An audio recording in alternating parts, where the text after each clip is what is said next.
Denise Hayes grabbed 8-year-old Maya by her braids and dragged her through the kitchen. "You want to eat? You think you deserve food?" She kicked open the back door. January wind howled into the house. "Then stand out there and think about what gratitude means." She shoved her niece into 6 inches of fresh snow. Maya wasn't wearing shoes. Maya wasn't wearing a coat, just a thin cotton dress with faded flowers. Denise slammed the door, locked it. Then she pulled up a chair to the window and sat down to watch. Inside, 3-year-old Isaiah's screams shook the walls. Denise smiled. Everything was going exactly according to plan. If you want to know how this satisfying story ends, subscribe to my channel, follow Maya and Isaiah's journey to the very last second, and comment the city you're watching from. Let me see how far this story travels. Maya Washington's feet had stopped hurting 20 minutes ago. That terrified her more than the pain. She stood in her father's backyard snow up to her ankles, wind cutting through her thin dress like razors. Her teeth chattered so violently she'd bitten her tongue 3 times, blood mixed with saliva freezing on her lips. "Aunt Denise," her voice came out as a croak. "Please, I can't feel my feet anymore." Through the kitchen window, her aunt sat watching, eating. A full plate of fried chicken steamed in front of her. Mashed potatoes, collard greens, the same meal Maya had cooked 2 hours ago. The same meal she hadn't been allowed to taste. Denise picked up a drumstick, bit into it slowly, chewed while maintaining eye contact with her niece. "Please." Maya's knees buckled. She caught herself barely. "I'll do anything. I'll be good. I promise I'll be good." Denise swallowed, wiped her mouth with a cloth napkin. Then she mouthed 2 words through the glass. "Keep counting." Maya had been counting since minute 1. It was something her mama taught her back when Mama was alive, back when the world made sense. When things get scary, baby, you count. 1 breath, 2 breaths. The scary always passes. She was at 7,216. The scary had not passed. Inside the house, Isaiah started screaming again, not crying, screaming, the high-pitched wail of a 3-year-old who had been alone in a freezing room for 6 hours. "Maya, Maya, cold Maya." Her baby brother's voice shattered something in her chest. Maya lunged toward the door, forgetting her numb feet, forgetting everything except Isaiah. She fell, face first into the snow. Her hands couldn't catch her because her hands had stopped working. She lay there for 3 seconds, 4 seconds, 5 seconds, snow melting against her cheek, her body refusing to obey her brain's commands. "Get up! Get up!" Maya pushed herself to her knees, then to her feet. She swayed like a drunk, but she was standing. "I'm here, Isaiah!" She screamed it as loud as her frozen lungs would allow. "Big sister's here, I'm coming!" The back door swung open. For one wild, desperate second, Maya thought Denise was letting her in. Instead, her aunt stepped onto the porch, closed the door behind her, crossed her arms. "You were supposed to stay quiet." "Isaiah needs me. He's scared, he's cold. Please, Aunt Denise, just let me check on him. Just for 1 minute." "Isaiah is learning the same lesson you are." Denise's voice was calm, pleasant, like she was discussing the weather. Obedience, gratitude, respect. He's 3 years old. Old enough to learn? Maya felt something snap inside her. 6 weeks of fear of hunger, of cold, of watching her baby brother suffer. 6 weeks of lying to her father, of pretending everything was fine, of swallowing screams so Isaiah wouldn't be punished worse. 6 weeks of hell, and she was done. "You're a monster." The words came out before she could stop them. "You're evil. When my daddy finds out what you did, he's going to..." Denise moved fast. 1 second she was on the porch. The next, her hand was around Maya's throat. "Your daddy." Denise squeezed. Not hard enough to choke, just hard enough to control. "Your daddy is in Chicago making money, living his best life. Your daddy hasn't been home in 6 weeks. Your daddy looks at you on that screen every night and sees exactly what I want him to see." She leaned closer. Her breath was warm against Maya's frozen face. "Your daddy doesn't care, Maya. He never cared. He cared about his company. He cared about his precious deals. He cared about proving to the world that Marcus Washington was somebody. But you, Isaiah, you were just accessories, things to show off at Christmas parties. Look at my beautiful family." "But when your mama died, when things got hard, where was he?" Maya couldn't answer. Tears streamed down her face, freezing before they reached her chin. "He ran." Denise released her throat. "Straight to Chicago, straight to his meetings and his mergers. Left you with me because it was convenient, because I was free babysitting, because he didn't want to deal with his own children." "That's not true?" "Isn't it?" Denise smiled. "Then why hasn't he come home 6 weeks, Maya? 6 weeks and all he does is call for 15 minutes a night. If he loved you, really loved you, wouldn't he be here? Maya had no answer, because she had asked herself the same question every single night. Denise patted her cheek, almost gentle, almost kind. 30 more minutes, then you can come inside. If you're quiet, if you're good, if you remember who's in charge. She went back inside, locked the door, sat down to finish her dinner, and Maya stood in the snow 7,403 breaths from when this started, wondering if her aunt was right, wondering if her daddy had ever really loved her at all. Inside, Isaiah kept screaming, and Maya couldn't get to him. 3 weeks earlier. Day 21. The bathroom tiles were cold under Maya's bare feet. Strip. Denise stood in the doorway, blocking any escape. In her hand, she held her leather notebook, the one Maya had found last week, the one filled with notes about behavioral modification and caloric restriction and optimal cold exposure duration. Maya had nightmares about that notebook. I said strip. Maya's hands shook as she removed her clothes. She was already too thin. She knew because her ribs showed now, because her hip bones jutted out, because when she looked in the mirror, she saw a skeleton wearing skin. The bathtub was full. No steam rose from the water. Get in. Aunt Denise, please. Last time I couldn't feel my legs for hours. Please don't make me... Every word is another minute. You're at 3. Want to try for 4. Maya got in the tub. The cold hit her like a sledgehammer. Every muscle in her body seized at once. Her lungs locked, her heart stuttered. For 3 terrifying seconds, she genuinely thought she was dying. Start counting, out loud. When you reach 180, you can get out. Oh, 1. Maya's teeth chattered, so hard she could barely form the word. 2, 3. Denise sat on the closed toilet lid, opened her notebook, started writing. Subject demonstrates typical cold shock response. Involuntary gasping muscle rigidity, loss of fine motor control. Note reducing food intake appears to accelerate hypothermic symptoms. Consider extending exposure duration in future sessions. Maya heard every word. She kept counting anyway. F47, F48. Her vision was going gray at the edges. Her body had stopped shivering, which she knew from school meant things were getting worse, not better. Shivering was your body trying to warm itself. When the shivering stopped, your body was giving up. Aunt Denise? Her voice came out slurred. Slow. I don't feel good. Something's wrong. Denise looked up from her notebook, studied Maya with clinical detachment. You're at 63. Keep counting. I can't feel my... Count? Maya counted. Somewhere around 140, she stopped feeling anything at all. The cold became a distant memory.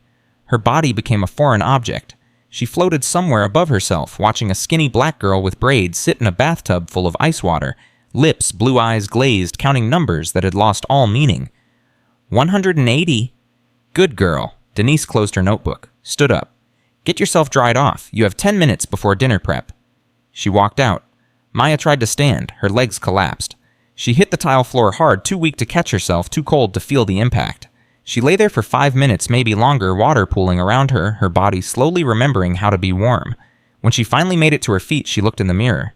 The girl, staring back at her, had eyes that looked 1,000 years old. That night, Maya added a new entry to her own notebook, the one hidden inside Teddy. Day 21, cold bath. 3 minutes. Something happened to me in there. I went somewhere else, somewhere quiet. I think that's what dying feels like. I think Aunt Denise is trying to find out how close she can get me to dying without actually killing me. She paused, thought about her next words. I don't think she plans to stop at close for much longer. Day 23. Denise had visitors. 4 women from her book club settled into the living room with glasses of wine and small plates of cheese. Maya recognized them from before, from when Mama was alive. From when these same women would come over and Mama would laugh with them about books and life and raising children. Now they laughed with Denise. She's so well behaved, Beverly said, watching Maya refill wine glasses. How do you manage it?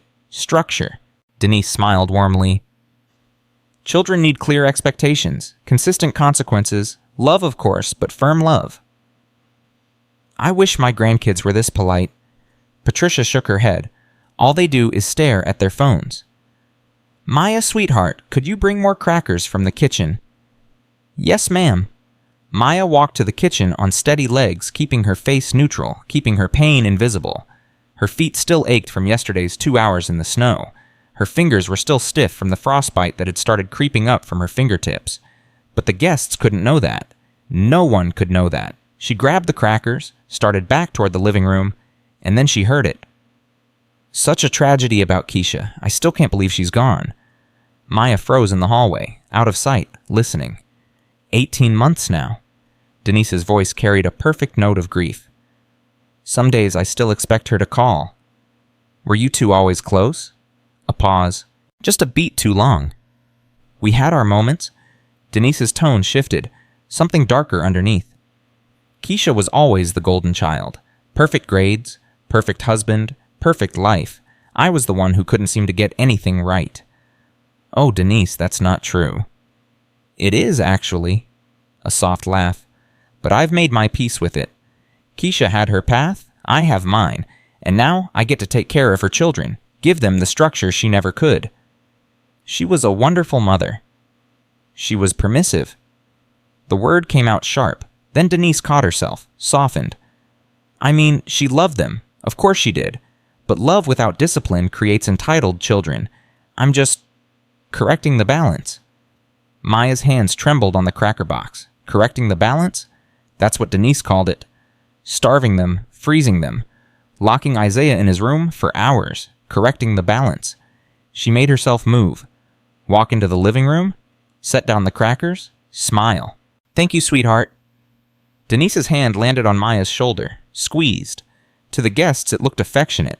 Maya felt the warning in it. You can go check on your brother now. Yes, ma'am. Maya climbed the stairs slowly, listening to the laughter below the clink of wine glasses, the sounds of normal people living normal lives just 20 feet from hell. Isaiah's door was locked, as always. Isaiah. She knelt by the crack under the door. It's me, big sister. Maya. His voice was hoarse. He'd been crying again. Door stuck. I know, baby, I know, but I'm right here. I'm not going anywhere. Cold Maya, so cold. Through the crack, she could feel the draft. Denise had left his window cracked again. Just enough to let the January air seep in. Not enough to freeze him to death. Just enough to keep him miserable. Listen to me, Isaiah. You remember the bear game? Bear and cave. That's right. Can you get under all your blankets and curl up really tight? Bears and caves are always warm. Okay, Maya. She heard rustling. Movement, then silence. Isaiah, you okay? I'm a bear. His voice was muffled now, buried in blankets. A big, strong bear. That's my brave boy. I love you, Isaiah. Love you, Maya, forever and ever. Forever and ever. She stayed by his door for an hour until the book club women left, until Denise climbed the stairs and told her to get to bed until the house went dark and quiet and cold. That night, Maya didn't sleep. She planned. Day 25. Maya found the insurance papers in Denise's desk. She had been looking for something else. Stamps, actually, for the letter she was planning to send to her father. But what she found instead changed everything. 2 life insurance policies. One for Maya Michelle Washington, age 8. Value $500 or $1,000. One for Isaiah Marcus Washington, age 3. Value $500, $1,000. Beneficiary on both Denise Marie Hayes. Maya stared at the papers until the words blurred. $500,000. That's what their lives were worth. That's why Denise was doing this. Not to teach them discipline. Not to correct any balance. To kill them. To make it look like an accident. To collect $1 million and walk away. Maya heard footsteps on the stairs. She shoved the papers back in the drawer, closed it, spun around. Denise appeared in the doorway. What are you doing in my office? I was looking for a pencil. The lie came automatically now. 6 weeks of practice. For my homework. Denise studied her for a long moment, those cold eyes searching for cracks, for tells, for any sign that Maya had seen too much. Pencils are in the kitchen drawer. Yes, ma'am, I'm sorry, I forgot. Don't forget again. I won't. Maya walked past her aunt on legs that felt like water, down the stairs, into the kitchen. She grabbed a pencil from the drawer and went to her room, closed the door, sat on her bed, and tried not to throw up. She knew now. She knew why Denise was starving them slowly instead of quickly, why the abuse was escalating but never quite killing them. Denise was building a pattern, creating a story. These children were always sickly, always wandering outside in inappropriate clothing, Tragic, yes, but not suspicious. Just two fragile children who didn't survive the winter. Maya was 8 years old and her aunt was planning her murder. She had to tell someone. She had to get help. But how? The answer came 3 days later. Day 28. The book club was meeting again. Maya served wine, cleared plates, played the perfect niece while her mind raced through possibilities. Beverly's purse sat on the hallway bench. Big, designer, full of clutter, and Beverly was Maya's one chance. Because Beverly lived in Buckhead, 20 miles away, and Beverly was careless. And Beverly might not notice an envelope tucked between her lipstick and her reading glasses. Maya had spent 3 days writing the letter, choosing every word carefully, making sure it was clear enough that someone would understand, vague enough that Denise wouldn't trace it if it was found. Daddy, something bad is happening. We're not safe. Aunt Denise hurts us. She doesn't feed us. She makes us stay outside in the cold. I think she wants us to die. Please come home. Please believe me. I'm not making this up. I love you. Isaiah loves you. Please hurry. Your daughter Maya. She had addressed it to Elevate Technologies in Chicago. She didn't know her father's hotel, didn't know any other way to reach him except through his company. Now she just had to get it into Beverly's purse. Maya, sweetie, could you get more napkins? Yes, ma'am. Maya walked to the kitchen. Then she detoured. 3 seconds in the hallway. That's all she had. She pulled the envelope from her waistband, slid it into Beverly's purse, pushed it down between a wallet and a compact mirror. Done. She grabbed napkins from the kitchen, returned to the living room, set them on the coffee table. Such a good helper, Patricia said. She really is. Denise's hand found Maya's shoulder again. That warning squeeze. Go check on your brother, sweetheart.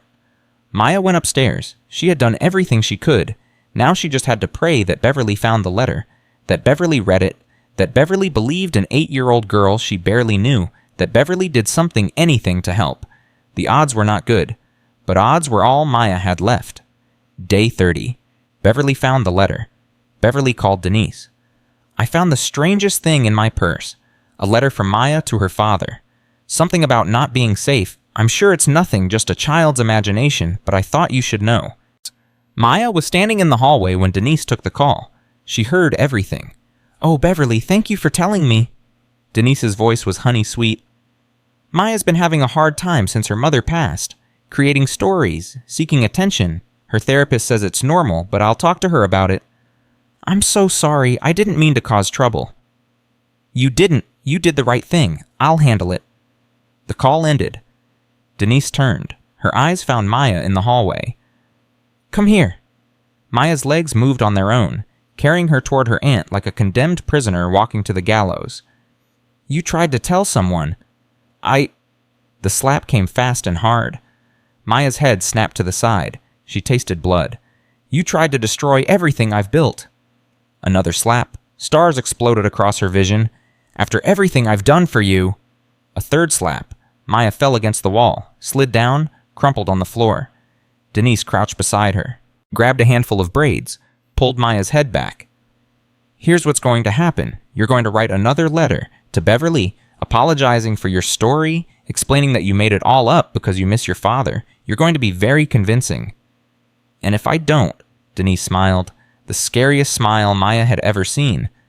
Isaiah has a doctor's appointment next week. It would be such a tragedy if something happened on the way there. A car accident maybe, just him, just your baby brother, and you'd know it was your fault. Maya's entire body went cold, colder than the bathtub, colder than the snow. You wouldn't. Try me.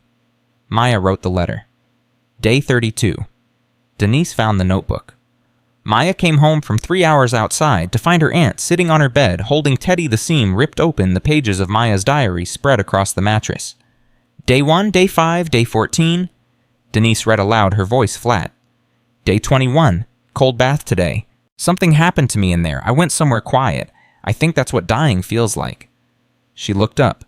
You've been documenting everything. Maya couldn't speak, couldn't move, couldn't breathe. This is good. Denise nodded slowly. This is actually very useful, because now I know exactly how observant you are, exactly how dangerous you could be. She gathered the pages, stood up. I'm going to burn these, and then we're going to have a very serious conversation about your future. What are you going to do to me? Denise paused at the door, tilted her head, considering.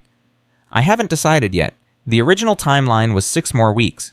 Get you both weak enough that the hypothermia looks natural, quick, easy, but you've complicated things, Maya. You've made yourself a liability. I won't tell anyone, I promise. I'll be good, please. You said that before, and then you hid a letter in Beverly's purse. Denise shook her head. No, I don't trust you anymore, which means I need to accelerate. Accelerate what? That smile again, the one that made Maya's blood freeze. You'll find out soon enough. She left. The door locked behind her, and Maya sat on her bed, staring at the gutted remains of Teddy, knowing that her last hope had just been destroyed. Day 35. The worst night. Denise locked Maya and Isaiah together in Isaiah's room. Opened the window all the way, not cracked, all the way. The temperature outside was 12 degrees. Good night, children. Denise stood in the doorway, silhouetted by the hallway light. Try to stay warm. The door closed, the lock clicked, and Maya was left holding her baby brother in a room that was rapidly becoming a freezer. Maya, why the window open? I don't know, baby. I'm scared. I know, me too, but we're going to be okay. She pulled every blanket off the bed, wrapped them around both of them, created a cocoon of fabric and body heat. It wasn't enough. Within an hour, both children were shivering uncontrollably. Within 2 hours, Isaiah's teeth were chattering so hard he couldn't talk. Within 3 hours, his lips had turned blue. Isaiah, stay awake. Maya shook him. You have to stay awake. Tired Maya. I know, but you can't sleep. Okay, sleeping is bad right now. Why? Because if you fall asleep in this cold, you might not wake up. She couldn't say that to a 3-year-old. Because we're playing a game. The awake game. Whoever stays awake longest wins. What do I win? A big hug. The biggest hug in the whole world. Okay? Isaiah's eyes were drooping. His body was shutting down. I try to win. Maya held him tighter, rubbed his arms through the blankets, tried to generate heat that didn't exist. Isaiah, talk to me. Tell me about Mama. Mama in heaven. That's right? What do you remember about her? She smell good. A tiny smile crossed his blue lips. Like flowers. Cocoa butter. That was her lotion. What else? She sing to me bad singing. Maya laughed. It came out as a sob. Yeah, she did. Mama couldn't carry a tune to save her life. I miss Mama. Me too, baby. Me too. They talked all night. About Mama, about Daddy, about the trampoline park and ice cream and all the things they would do when Daddy came home. Maya kept Isaiah awake through sheer force of will, pinching him when his eyes closed, asking questions that required answers, making him count and recite and remember. At 6:17 a.m., the door unlocked. Denise stood there fresh and rested a cup of coffee in her hand. Still alive. Impressive. Please. Maya could barely talk. Her lips were too numb. Please, take him to a hospital. He's sick. He needs help. Denise studied Isaiah, noted his color, his breathing, his responsiveness. He'll be fine. A little cold builds character. He could die. He could. Denise shrugged. But he probably won't. Not yet, anyway. She left the door open. Breakfast is in 20 minutes. Get cleaned up. It took Maya 15 minutes to unfold herself from the cocoon of blankets. Her joints had stiffened in the cold. Her muscles screamed with every movement. But she got Isaiah up, got him dressed, got him downstairs. And when Denise put a single piece of toast in front of each of them, Maya gave her piece to Isaiah. I'm not hungry. Denise raised an eyebrow, but said nothing. And Isaiah ate both pieces, not knowing that his big sister was slowly starving so that he could survive. Day 40, the video call. Marcus Washington's face appeared on the tablet screen at exactly 700. He looked tired, old, worn down by 6 weeks of deal-making and distance. Hey, baby girl. Hey, little man. His voice crackled through the speaker. How are my favorite people? Denise stood behind the tablet, invisible to the camera. Her mouth moved silently. Smile. Maya smiled. We're good, Daddy. We miss you. I miss you too, more than you know. Just a few more days, okay? The deal's almost done. Then I'm coming home, and we're going to do whatever you want. Okay, Daddy.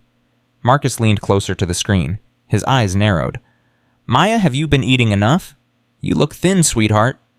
Denise's eyes bored into Maya's. Her mouth moved again. Say yes. Yes, Daddy. Aunt Denise makes the best food. And Isaiah, he looks a little pale. Say he's fine. He had a cold last week, but he's all better now. Marcus's face relaxed. Just slightly. Just enough. Okay, good. I love you both so much. You know that, right? We know, Daddy. I'll be home soon, I promise. Just hold on a little longer.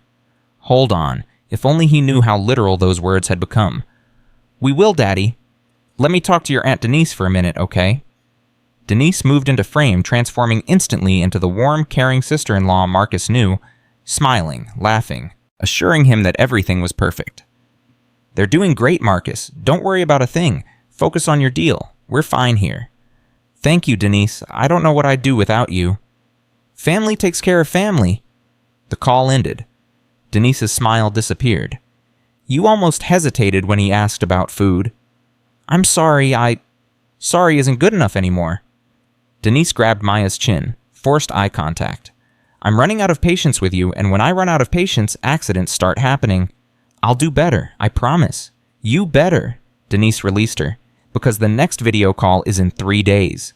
And if you give him any reason to worry, Isaiah goes outside for the whole night. Not 3 hours, not 5 hours, the whole night, in whatever you're both wearing when I decide to do it. He'll die. Then make sure I don't have to do it. Denise walked away, and Maya stood in the living room, shaking, knowing that she was running out of time. Day 42, present day, the night in the backyard. Maya had lost count somewhere around 8,000. The numbers had started running together in her head, mixing, merging. 8,000 or 8 million. Did it matter anymore? She was going to die out here. She knew that now, accepted it. Her body had gone past cold into something else, something quiet, something peaceful.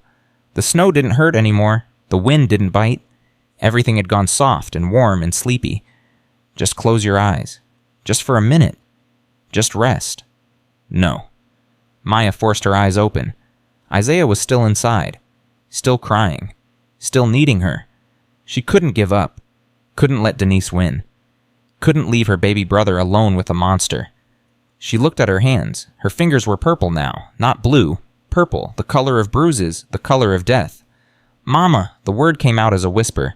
Mama, I'm scared. I don't know how much longer I can do this.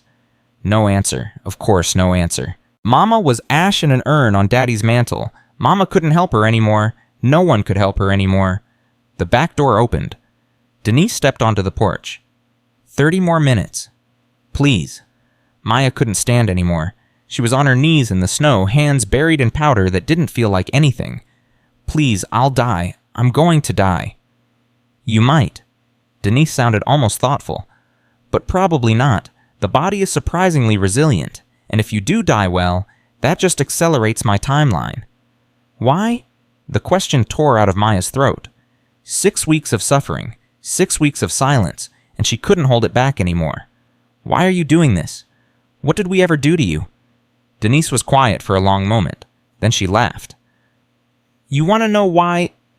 She walked down the porch steps, stood over Maya in the snow. Because your mother took everything from me. Everything. The man I loved, the life I should have had, the respect I deserved. Keisha was always the golden child. Keisha always got what she wanted. And what did I get? Nothing. A string of failed relationships, a job I hated, a life that meant nothing. She crouched down, eye to eye with her niece. But then Keisha died, and suddenly I had something she didn't. I had her children, her husband, her house, her life. And I thought maybe now it's my turn. Daddy doesn't love you? Denise's face twisted, just for a second, then smoothed. No, he doesn't. I figured that out pretty quickly. He was never going to see me the way he saw Keisha, so I made a new plan. If I can't have what she had, I'll take what's left. The money, the insurance policies, the satisfaction of knowing that perfect Keisha's perfect children didn't survive their perfect mother. You're crazy, another slap. Maya's head rocked back. She barely felt it. I'm not crazy, I'm practical. There's a difference. Denise stood. 25 more minutes. Try not to die before then. It would be inconvenient. She went back inside.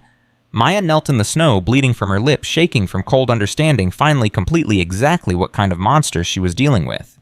And somewhere in Chicago, 600 miles away, Marcus Washington's phone started to ring. He almost didn't answer. He was in the middle of the most important meeting of his career. Lawyers lined one side of the table, investors lined the other. $800 million worth of documents sat in front of him waiting for his signature. But something made him look at the caller ID. Unknown number, Atlanta area code. I need to take this. Marcus, we're about to sign. I said I need to take this. He stepped into the hallway, answered the phone. Mr. Washington, an elderly woman's voice, shaky, southern. You don't know me. My name is Dorothy Henderson. I live next door to your house in Atlanta. I'm sorry, I'm in a meeting. Please don't hang up. This is about your children. Marcus went still. Your daughter, the little girl. I've seen her outside multiple times, in the cold, barely dressed, standing in the snow for hours. The conference room faded. The deal faded. Everything faded except the voice on the phone. What are you talking about? I didn't want to get involved. It's not my business, but I taught elementary school for 35 years, Mr. Washington. I know what abuse looks like, and I'm telling you, something is very wrong in that house. That's impossible. Denise's family, she would never... I know what I saw. Mrs. Henderson's voice cracked. That little girl standing in the snow, crying, begging to come inside, and your sister-in-law watching from the window, just watching, like she was enjoying it. Marcus's legs gave out. He caught himself against the wall, slid down, sat on the floor of a $100 million building wearing a $1,000 suit, feeling his entire world collapse. Mr. Washington, are you there? I'm here. Go home, please, tonight. Don't call ahead. Don't warn anyone. Just go and save those babies before it's too late. The line went dead.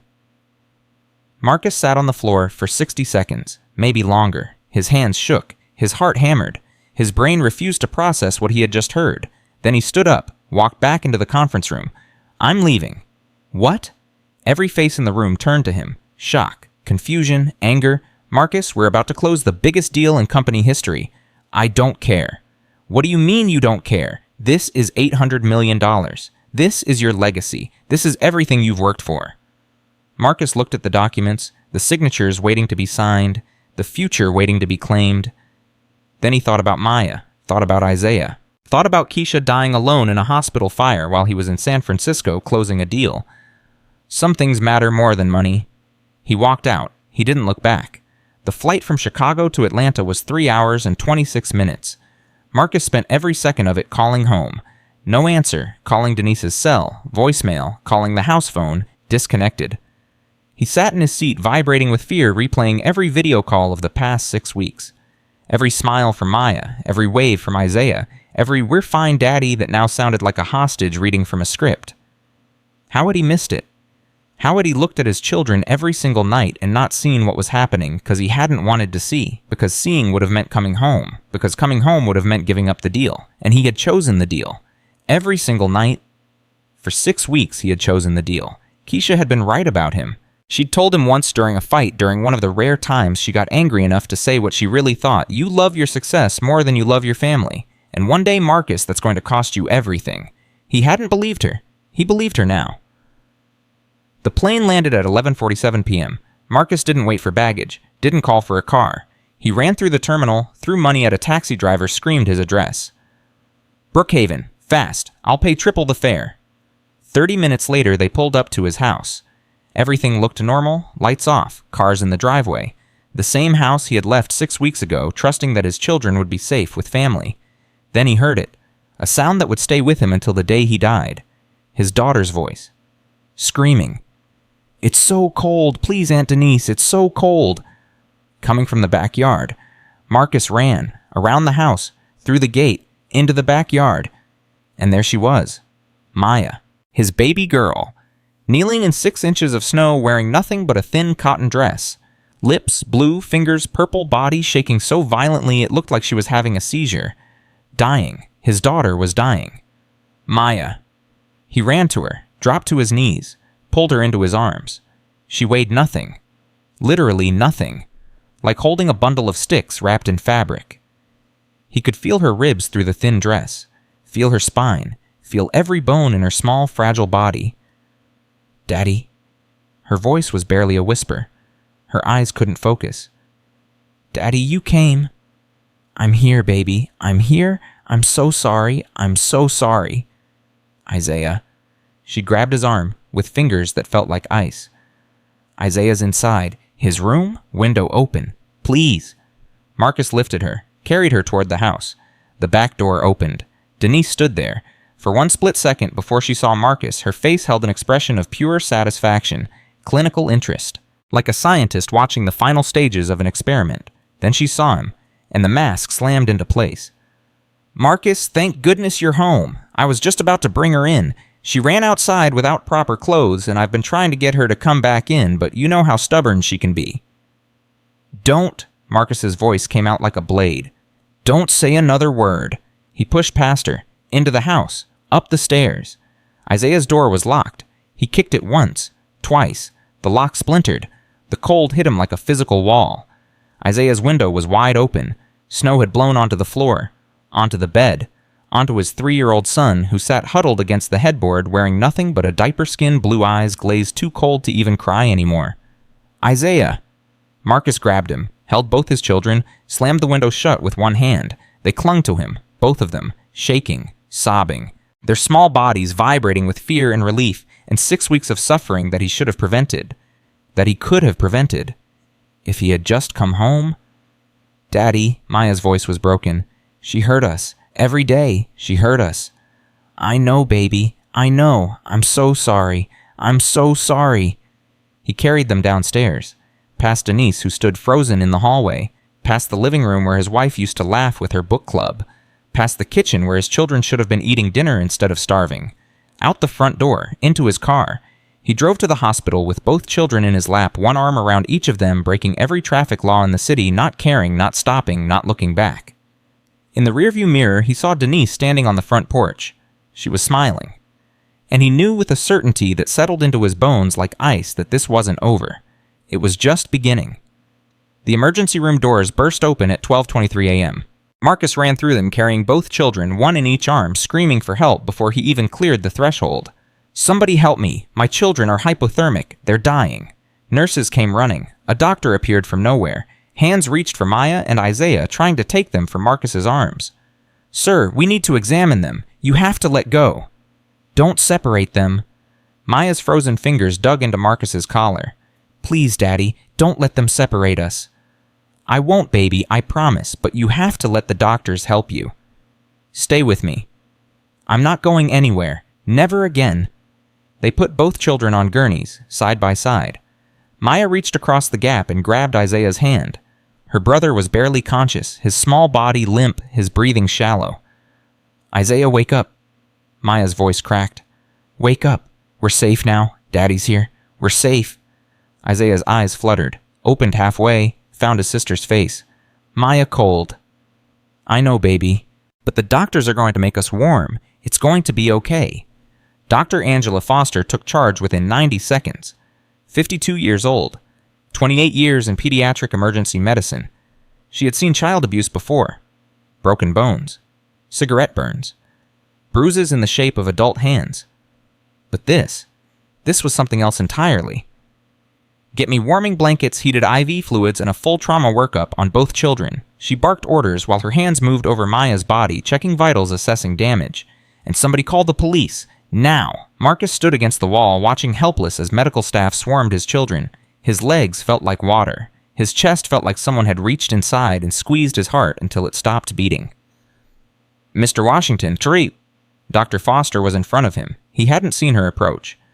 "Your daughter's core temperature is 93.2 degrees. That's moderate hypothermia. Any lower and we'd be looking at cardiac complications." "Oh, God. Your son is worse. 91.8. He's also showing signs of pneumonia, early stage but progressing." Marcus's knees buckled. He caught himself on the wall. "But that's not the main concern right now." Dr. Foster's voice had changed, harder, angrier. "Mr. Washington, when was the last time these children ate a full meal? Denise said she was feeding them. Every video call she said, 'Your daughter weighs 41 pounds. At 8 years old, she should weigh at least 60. That's 19 pounds underweight. Your son weighs 25 pounds. He should be 35 minimum.'" The numbers hit Marcus like bullets.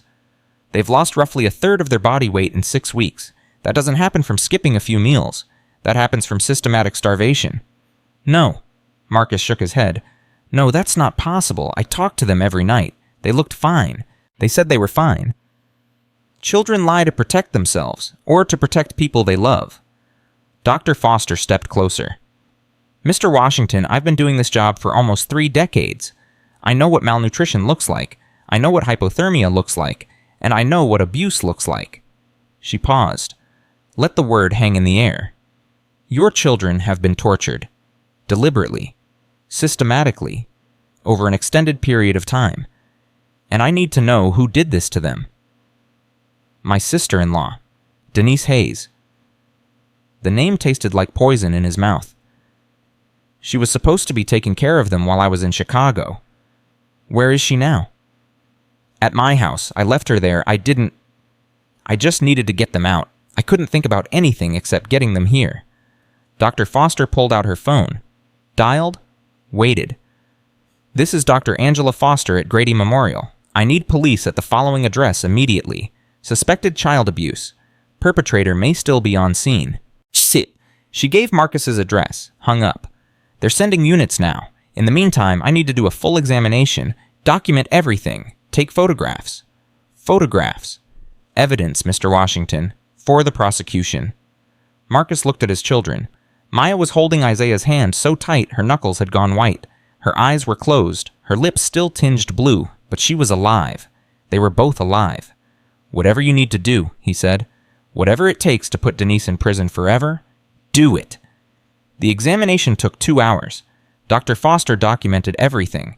The frostbite on Maya's fingers and toes, the malnutrition in both children, the bruises on Maya's face and arms, some fresh, some yellowing with age, the marks around her throat where someone had grabbed her. She photographed it all, measured it all, recorded it all, and with every click of the camera, Marcus felt another piece of his soul die. At 2:47 a.m., Detective Tanya Brooks arrived. 45 years old. 20 years with Atlanta PD, specialized in crimes against children for the last 12. She had a reputation for being relentless, for never giving up, for putting predators behind bars and losing sleep over the ones who got away. "Mr. Washington, I'm Detective Brooks," she showed her badge. "I need to ask you some questions." "Is Denise in custody?" "Officers went to your house." Brooks hesitated. "She wasn't there." "What?" "The house was empty. Her car is gone. Her belongings are gone. It looks like she left in a hurry." Marcus felt ice spread through his veins. "She ran. She knew I was coming back, and she ran." "We've put out an APB. Every cop in Georgia is looking for her, but I need to know everything you know about Denise Hayes. Where she might go, who she might contact, any family friends, anyone who might help her hide." "She has a brother, Darnell Hayes. He's been in and out of prison. I don't know where he lives now." Brooks wrote it down. "Anyone else?" "I don't know. Denise kept to herself mostly. I thought I knew her. I thought—" He couldn't finish the sentence. "Mr. Washington?" Brooks moved closer, lowered her voice. "I've been doing this job a long time, and I've learned that predators are very good at hiding what they are. They wear masks, they say the right things. They make you trust them. This isn't your fault." "My children almost died. How is that not my fault?" "Because Denise Hayes chose to hurt them. You didn't know. You couldn't have known." "I should have known. I should have been there. I should have—" Marcus's voice broke. "I chose my job over my kids. I was in Chicago closing a deal while my babies were being tortured. What kind of father does that?" Brooks had no answer for that. Neither did Marcus. At 3:15 a.m., Maya woke up. She was warm for the first time in weeks. Really warm. Blankets piled on top of her, heated air blowing from somewhere, her body temperature finally returning to normal. But something was wrong. "Isaiah." She sat up too fast. Her head spun. "Isaiah." "He's right here, baby." Her father's voice. Close. Safe. "He's in the bed next to you. He's sleeping." Maya turned. Saw her brother in the next bed, bundled in blankets. Blewitz tubes running into his tiny arm, but breathing. Steady. Alive. She started crying. Not the quiet tears she'd learned to shed silently over 6 weeks. Real crying. Loud, ugly, uncontrollable sobbing that shook her whole body. Marcus wrapped his arms around her and held on. "I'm sorry." Maya's words came out in gasps. "I'm sorry. I tried to tell you. I wrote a letter. I put it in Beverly's purse. But she called Aunt Denise instead, and Denise found my notebook and burned it, and I couldn't—" "Shh. It's okay. It's okay." "It's not okay." Maya pulled back. Looked at her father with eyes that had aged 30 years in 6 weeks. "She was going to kill us, Daddy. She told me. She had insurance policies. She was going to make it look like an accident and collect the money." Marcus felt his blood turn to ice.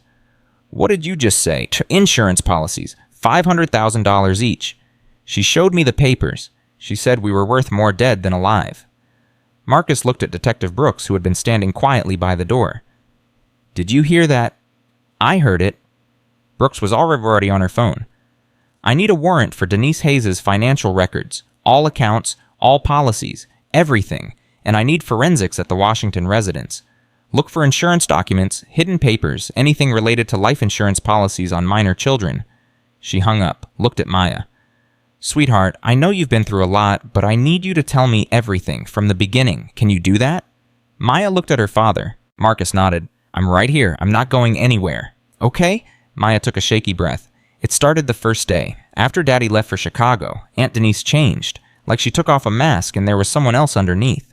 She told them everything. The first slap, the shrinking portions, the padlocks on the refrigerator and pantry, the cold baths, the hours standing outside in the snow, the locked doors, the open windows, the threats against Isaiah. She told them about the notebook she'd kept, the one hidden in Teddy, the one Denise had found and burned. She told them about the video calls, the scripts she'd been forced to follow, the words Denise would mouth from behind the camera. Smile or Isaiah doesn't eat. Say you're happy or I'll hurt him worse. She told them about the insurance policies, about the conversation where Denise had revealed her plan, about the look in her aunt's eyes when she talked about making it look like an accident. By the time she finished, Marcus was crying. Detective Brooks was writing furiously, and Dr. Foster, who had been listening from the doorway, had to step out of the room because she couldn't maintain her professional composure anymore. You're the bravest person I've ever met, Marcus said. You know that 8 years old, and you're braver than anyone I've ever known. I was scared all the time. Being brave doesn't mean you're not scared. Being brave means you're scared, and you do the hard thing anyway. He touched her face, wiped her tears. You kept your brother alive. You kept records. You tried to get help. You're a hero, Maya. I don't feel like a hero. Heroes never do. At 4:30 a.m., Detective Brooks got a call. She stepped out of the room to take it. When she came back, her face had changed, harder, more determined. We found something at your house. What? Denise's laptop. She left it behind. We think she was packing in a hurry and forgot it. Brooks paused. Mr. Washington, the things on that computer. I've been doing this job for 20 years, and I've never seen anything like this. Tell me. She kept a journal, a detailed journal, documenting everything she did to your children. Weights, temperatures, duration of exposure, behavioral responses. Brooks's voice was flat, controlled, but Marcus could see the rage burning in her eyes. She treated them like lab rats, like subjects in an experiment. Marcus felt his stomach turn. There's more. Browser history shows searches for child hypothermia death timeline, how long before organ failure, life insurance fraud detection, making child death look accidental. She was researching how to kill them. And get away with it. The insurance policies Maya mentioned, we found the paperwork. 2 policies, $500,000 each, taken out 3 weeks ago. Your signature is on the forms. I never signed anything. We know the signatures are forged, badly forged. She was getting sloppy or cocky. Brooks sat down across from Marcus. Mr. Washington, this isn't child abuse. This is attempted murder, premeditated, calculated, and based on what we're finding, it's not the first time. What do you mean? We ran Denise Hayes through our system. She has no criminal record, but her name came up in connection with 3 other cases over the past 8 years. Marcus went cold. What kind of cases? Child welfare investigations. All of them closed due to insufficient evidence. All of them involving families where Denise was working as a caregiver or nanny. Are you saying she's done this before? I'm saying we're looking into it, and I'm saying that if your neighbor hadn't called you when she did, your children would be dead right now. Maya probably within the week. Isaiah maybe a few days longer. Marcus couldn't breathe. The cold bath records on her laptop, the temperature logs, she was testing their limits, seeing how far she could push them, and based on her notes, she was planning the final push for this weekend. This weekend. Her journal entry from yesterday, final phase, Maya first, Isaiah after, stage the scene, call 911 at dawn. Tragic accident. Children wandered outside in night clothes. Hypothermia, not my fault. Collect insurance, leave state. The words hung in the air like poison gas. Marcus bent over and vomited into a trash can. When he straightened up, his face was gray. His hands were shaking, but his eyes had changed.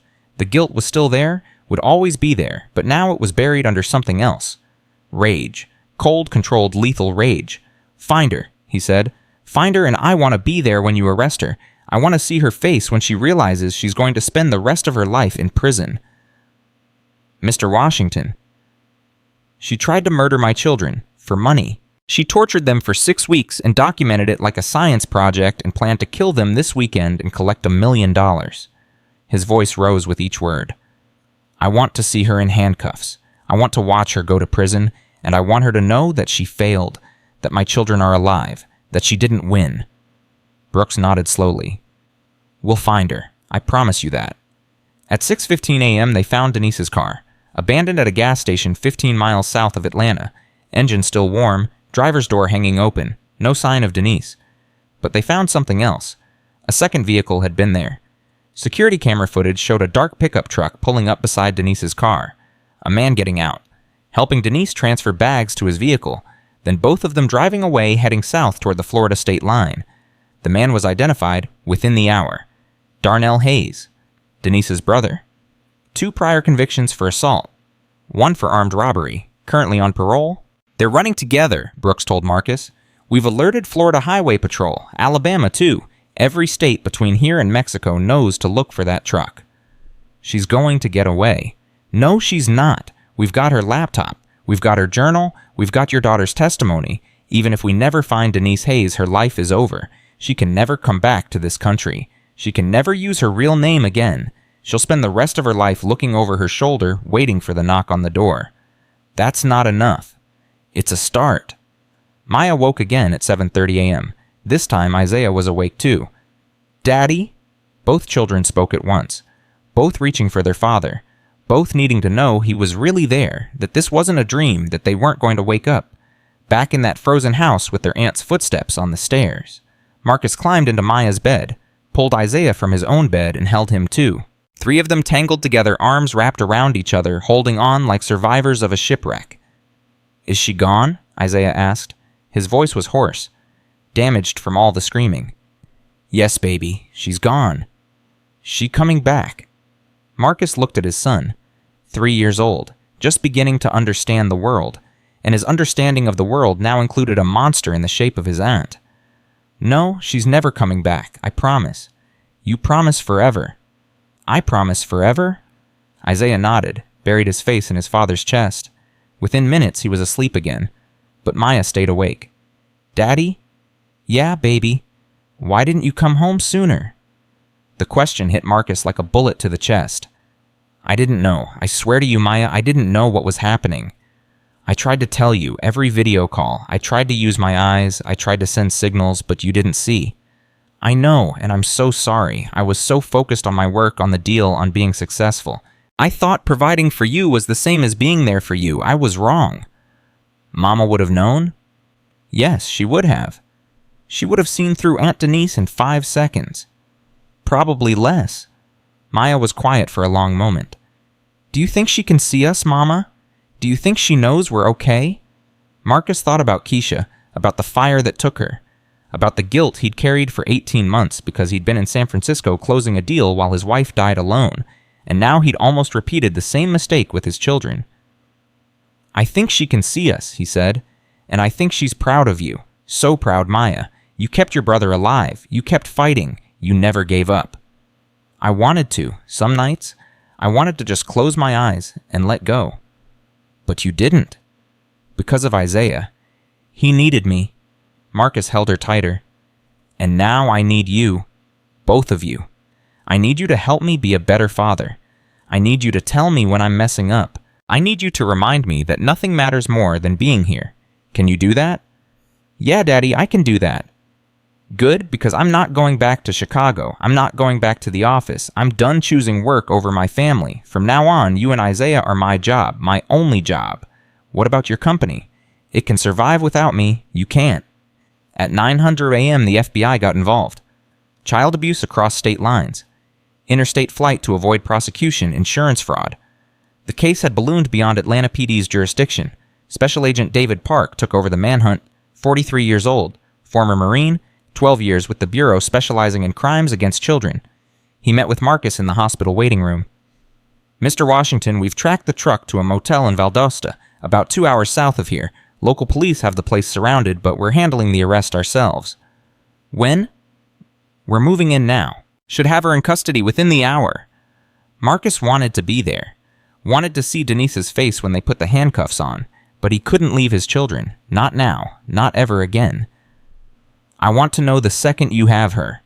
You'll be my first call. At 10:14 a.m., Marcus's phone rang. We got her. Park's voice was grim. And Mr. Washington, there's something you need to know.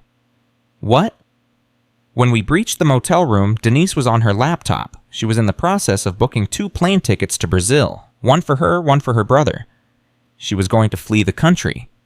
Yes, but that's not all. We also found a bag in the room, cash, $50,000, and 2 documents. What documents? Fake passports, under the names Sarah and Marcus Thompson. Park paused. Mr. Washington, those passports had your children's photos. Marcus's blood ran cold. She was planning to take them. If you hadn't gotten there when you did, she was going to grab them and disappear. We found notes in her room, a timeline. She was going to wait until you went back to Chicago, then take the children and run. To Brazil. No extradition treaty for child custody cases. She could have raised them there. Or worse. Marcus didn't ask what worse meant. He didn't want to know. Is she talking? Not yet. She lawyered up immediately. But it doesn't matter. We have her laptop. We have her journal. We have the insurance policies, the fake passports, the cash. She's going away for a very long time. And her brother? In custody, too. He's less disciplined than she is, already trying to cut a deal. Says he'll testify against her in exchange for a reduced sentence. Can you use him? We don't need to. The evidence against Denise is overwhelming, but having her own brother turn on her, that's just icing on the cake. Marcus hung up the phone. For a long moment, he just stood there, processing, breathing, trying to understand how close he had come to losing everything. Then he walked back to his children's room. Maya was awake. Isaiah was still sleeping. Daddy, you look different. What happened? They caught her. Aunt Denise, she's in custody. Maya's face didn't change, didn't relax, didn't show relief. She had fake passports, baby. With your picture on them, she was planning to take you and Isaiah and disappear. Now Maya reacted. Her face went white. Her hands started shaking. She was going to steal us. Yes. Forever. Yes. Maya was silent for a long moment. Then she looked at her father with eyes that had seen too much, known too much, survived too much. She really hated Mama. That's what this was about, wasn't it? She hated Mama so much that she wanted to destroy everything Mama loved. I think so, baby. I think that's exactly what this was about. But we're not things. We're people. We're Mama's children, but we're our own people too. You're right? So why? Why would she hurt us for something Mama did? Something we had nothing to do with. Marcus sat on the edge of her bed, took her hand. Some people are broken inside. They carry pain and anger and resentment, and instead of dealing with it, they let it turn into something ugly, something cruel. Denise was broken long before we ever met her, and she chose to take her brokenness out on you and Isaiah. But that's not fair. No, it's not. A lot of things in life aren't fair. But you survived. Both of you. You survived the worst thing a person could do to children, and you're still here. That's what matters. Is she going to prison? For a very long time. Forever. I hope so. Maya nodded slowly. Some of the tension left her shoulders. Not all of it. Maybe not even most of it, but some. Daddy? Yeah, baby. I'm tired. Can I sleep now? Of course you can. I'll be right here when you wake up. You promise? I promise. Maya closed her eyes. Within seconds, she was asleep. Marcus sat beside her bed watching both his children breathe, listening to the steady beep of the monitors, feeling the weight of everything that had happened pressing down on his chest. He had almost lost them. He had almost lost them because he'd chosen money over present, success over love, his legacy over his family. He would spend the rest of his life making up for that. At 11:30 a.m., a nurse knocked on the door. Mr. Washington, there's a woman here to see you. Says her name is Dorothy Henderson. The neighbor, the woman who would call, the woman who had saved his children's lives. Marcus stepped into the hallway. Dorothy Henderson was 73 years old. White hair, kind eyes, hands that shook slightly from age but had been steady enough to dial a phone and speak truth to a stranger. Mr. Washington, her voice cracked. I'm so sorry. I should have called sooner. I saw things for weeks, and I was afraid of getting involved, afraid of being wrong. You saved them. I should have. Mrs. Henderson. Marcus took her hands, held them gently. You saved my children's lives. If you hadn't called, they would be dead right now. I would have come home to a funeral instead of a hospital. Do you understand what I'm saying? Tears spilled down her weathered cheeks. You are a hero, and I will spend the rest of my life being grateful that you had the courage to pick up that phone. I taught elementary school for 35 years. I've seen what happens to children who aren't protected. I couldn't live with myself if I didn't try. Marcus hugged her. This stranger, this elderly woman who had been braver than he had, who had seen what he'd been too far away, too distracted, too focused on success to see. Thank you, he whispered. Thank you, thank you, thank you. He said it 100 times. It wasn't enough. It would never be enough, but it was a start. At 12:00 p.m., the doctors cleared both children for release. They'll need follow-up care, Dr. Foster said. Physical therapy for the frostbite damage, nutritional support to rebuild their strength. And Mr. Washington, I strongly recommend therapy. Both children have been through severe trauma. They're going to need professional help processing what happened. Whatever they need, cost doesn't matter. Nothing matters except getting them healthy. Good. Dr. Foster paused. And Mr. Washington, get some therapy for yourself, too. What happened to your children happened to you, too. You're going to need help carrying this. Marcus nodded. He hadn't thought about that. Hadn't considered his own trauma, his own guilt, his own need for healing. But she was right. He couldn't be the father his children needed if he was broken inside. I will, he said. I promise. At 12:30 p.m., Marcus carried his children out of the hospital. Maya walked beside him, holding his hand still weak but determined to move under her own power. Isaiah rode in his father's arms, head on his shoulder, arms around his neck, refusing to let go. The car was waiting. A rental. Marcus's car was still at the house, and he couldn't go back there yet. Maybe ever. He strapped both children into the back seat, climbed behind the wheel, started the engine. Where are we going, Daddy Hamui? Maya asked. A hotel for now, somewhere safe, somewhere warm. And then, Marcus looked at his daughter in the rearview mirror, at his son falling asleep against her shoulder, at these two small people who had survived hell because of each other, because of love, because of courage he couldn't begin to comprehend. Then we start over, the three of us, together. No more Chicago. No more Chicago. No more leaving, ever.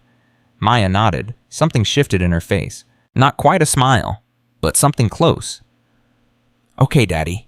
She reached out and took Isaiah's hand, and they drove away from the hospital, away from the nightmare, away from 6 weeks of hell, toward something new, something better, something that looked just maybe like hope. The hotel room felt too quiet. Marcus sat on the edge of the bed watching his children sleep. Maya had Isaiah tucked against her side, both of them buried under blankets, both of them finally warm, finally safe, finally away from the house that had become their prison. It was 3:47 p.m., less than 24 hours since he'd found Maya in the snow, less than 24 hours since his entire world had shattered and rebuilt itself around a new truth. His children were survivors, and he had almost been the reason they didn't survive. His phone buzzed. Detective Brooks. Mr. Washington, we need you at the station. Denise is talking. I thought she lawyered up. She did, but she fired her lawyer an hour ago, says she wants to make a statement, and she specifically asked for you to be there when she does. Marcus looked at his children, still sleeping, still holding each other. I can't leave them alone. Bring them. We have a family room. They can wait there with a victim advocate while you're in observation. 20 minutes later, Marcus was at the Atlanta Police Department. Maya held Isaiah's hand as they walked through the halls. She kept her head up, her spine straight, but Marcus could see the fear in her eyes. The way she flinched when doors slammed. The way she pressed closer to him when strangers passed. You're safe here, he told her. These are the good guys. I know, but she didn't sound convinced. A woman met them in the lobby. Patricia Williams, the victim advocate. 50s, kind face, soft voice. She knelt down to Maya's level.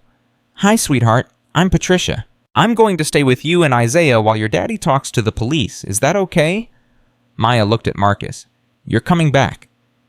I promise. 30 minutes. Maybe less. You promised before.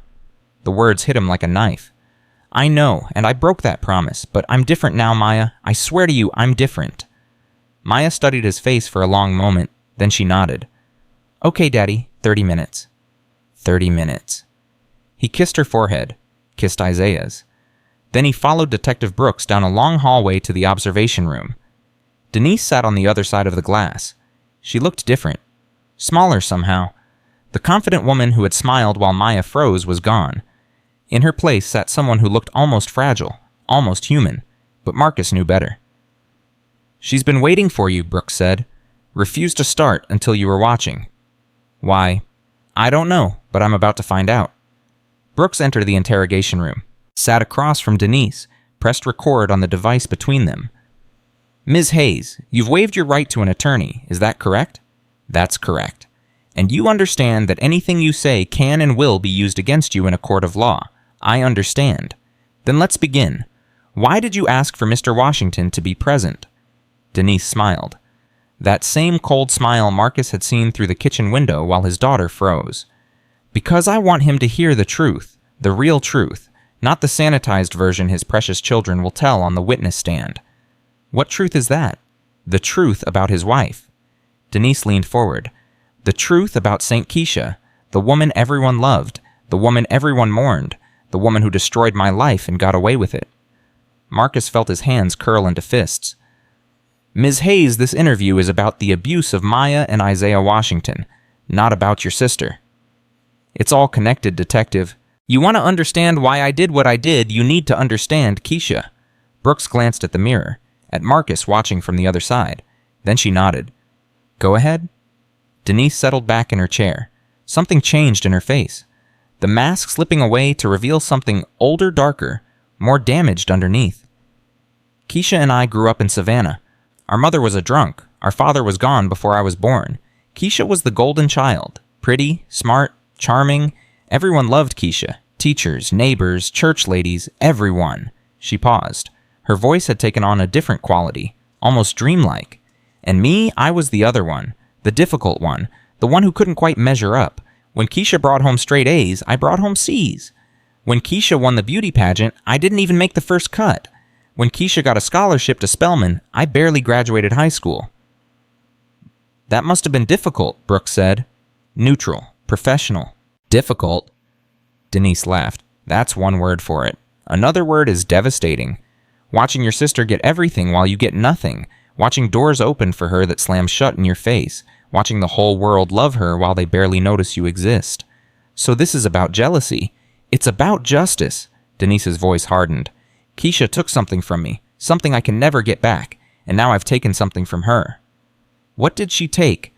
Silence, long and heavy, then Denise spoke again, quieter now, almost a whisper. She took Marcus. Through the glass, Marcus went cold. 20 years ago, before Keisha met Marcus, I met him first, at a business conference in Atlanta. We talked for hours. He gave me his number, asked me to dinner. I thought, her voice cracked, just slightly. I thought this was finally my turn. Finally someone who saw me. Not Keisha's sister, just me. What happened? I introduced him to my family, to my sister. Vince! Denise's face twisted. One dinner, one single dinner, and it was over. He looked at Keisha and never looked at me again. Marcus remembered that dinner. Remembered meeting Denise first. Thinking she was nice enough, pretty enough, but there was something about her that made him uncomfortable. Something cold behind her eyes. Then he'd met Keisha, and everything else had disappeared. So you've been carrying this resentment for 20 years. It's not resentment, Detective, it's clarity. Keisha stole my happiness, my future, the man I loved, and then she died. Denise smiled, and suddenly I had a second chance. A chance to take back everything she stole from me. By torturing her children. By claiming what should have been mine. Marcus, the house, the money, the life. Her smile widened. The children were never part of the plan, at first. What changed? Marcus did. He was supposed to grieve Keisha, fall into my arms for comfort. Let me become the woman of the house, the mother to his children, the wife he'd lost. Her voice turned bitter. But he didn't grieve, he worked. 20 hours a day, 7 days a week. Threw himself into his company like Keisha had never existed. Like I didn't exist. So you decided to hurt his children to get back at him. I decided to take what he valued most, since he clearly didn't value me. Denise shrugged. The insurance policies were a bonus. If I couldn't have Marcus's love, I could at least have his money. Brooks leaned forward. Let me make sure I understand this. You tortured 2 innocent children because their father chose their mother over you 20 years ago. They weren't innocent. They were reminders. Every time I looked at Maya, I saw Keisha's eyes. Every time Isaiah laughed, I heard Keisha's laugh. Her voice rose. They were her, living, breathing pieces of the woman who destroyed my life, and as long as they existed, I could never escape her shadow. So you tried to kill them. I tried to erase them, Denise corrected. There's a difference. Marcus couldn't listen anymore. He slammed out of the observation room, down the hall, through the doors, into the parking lot.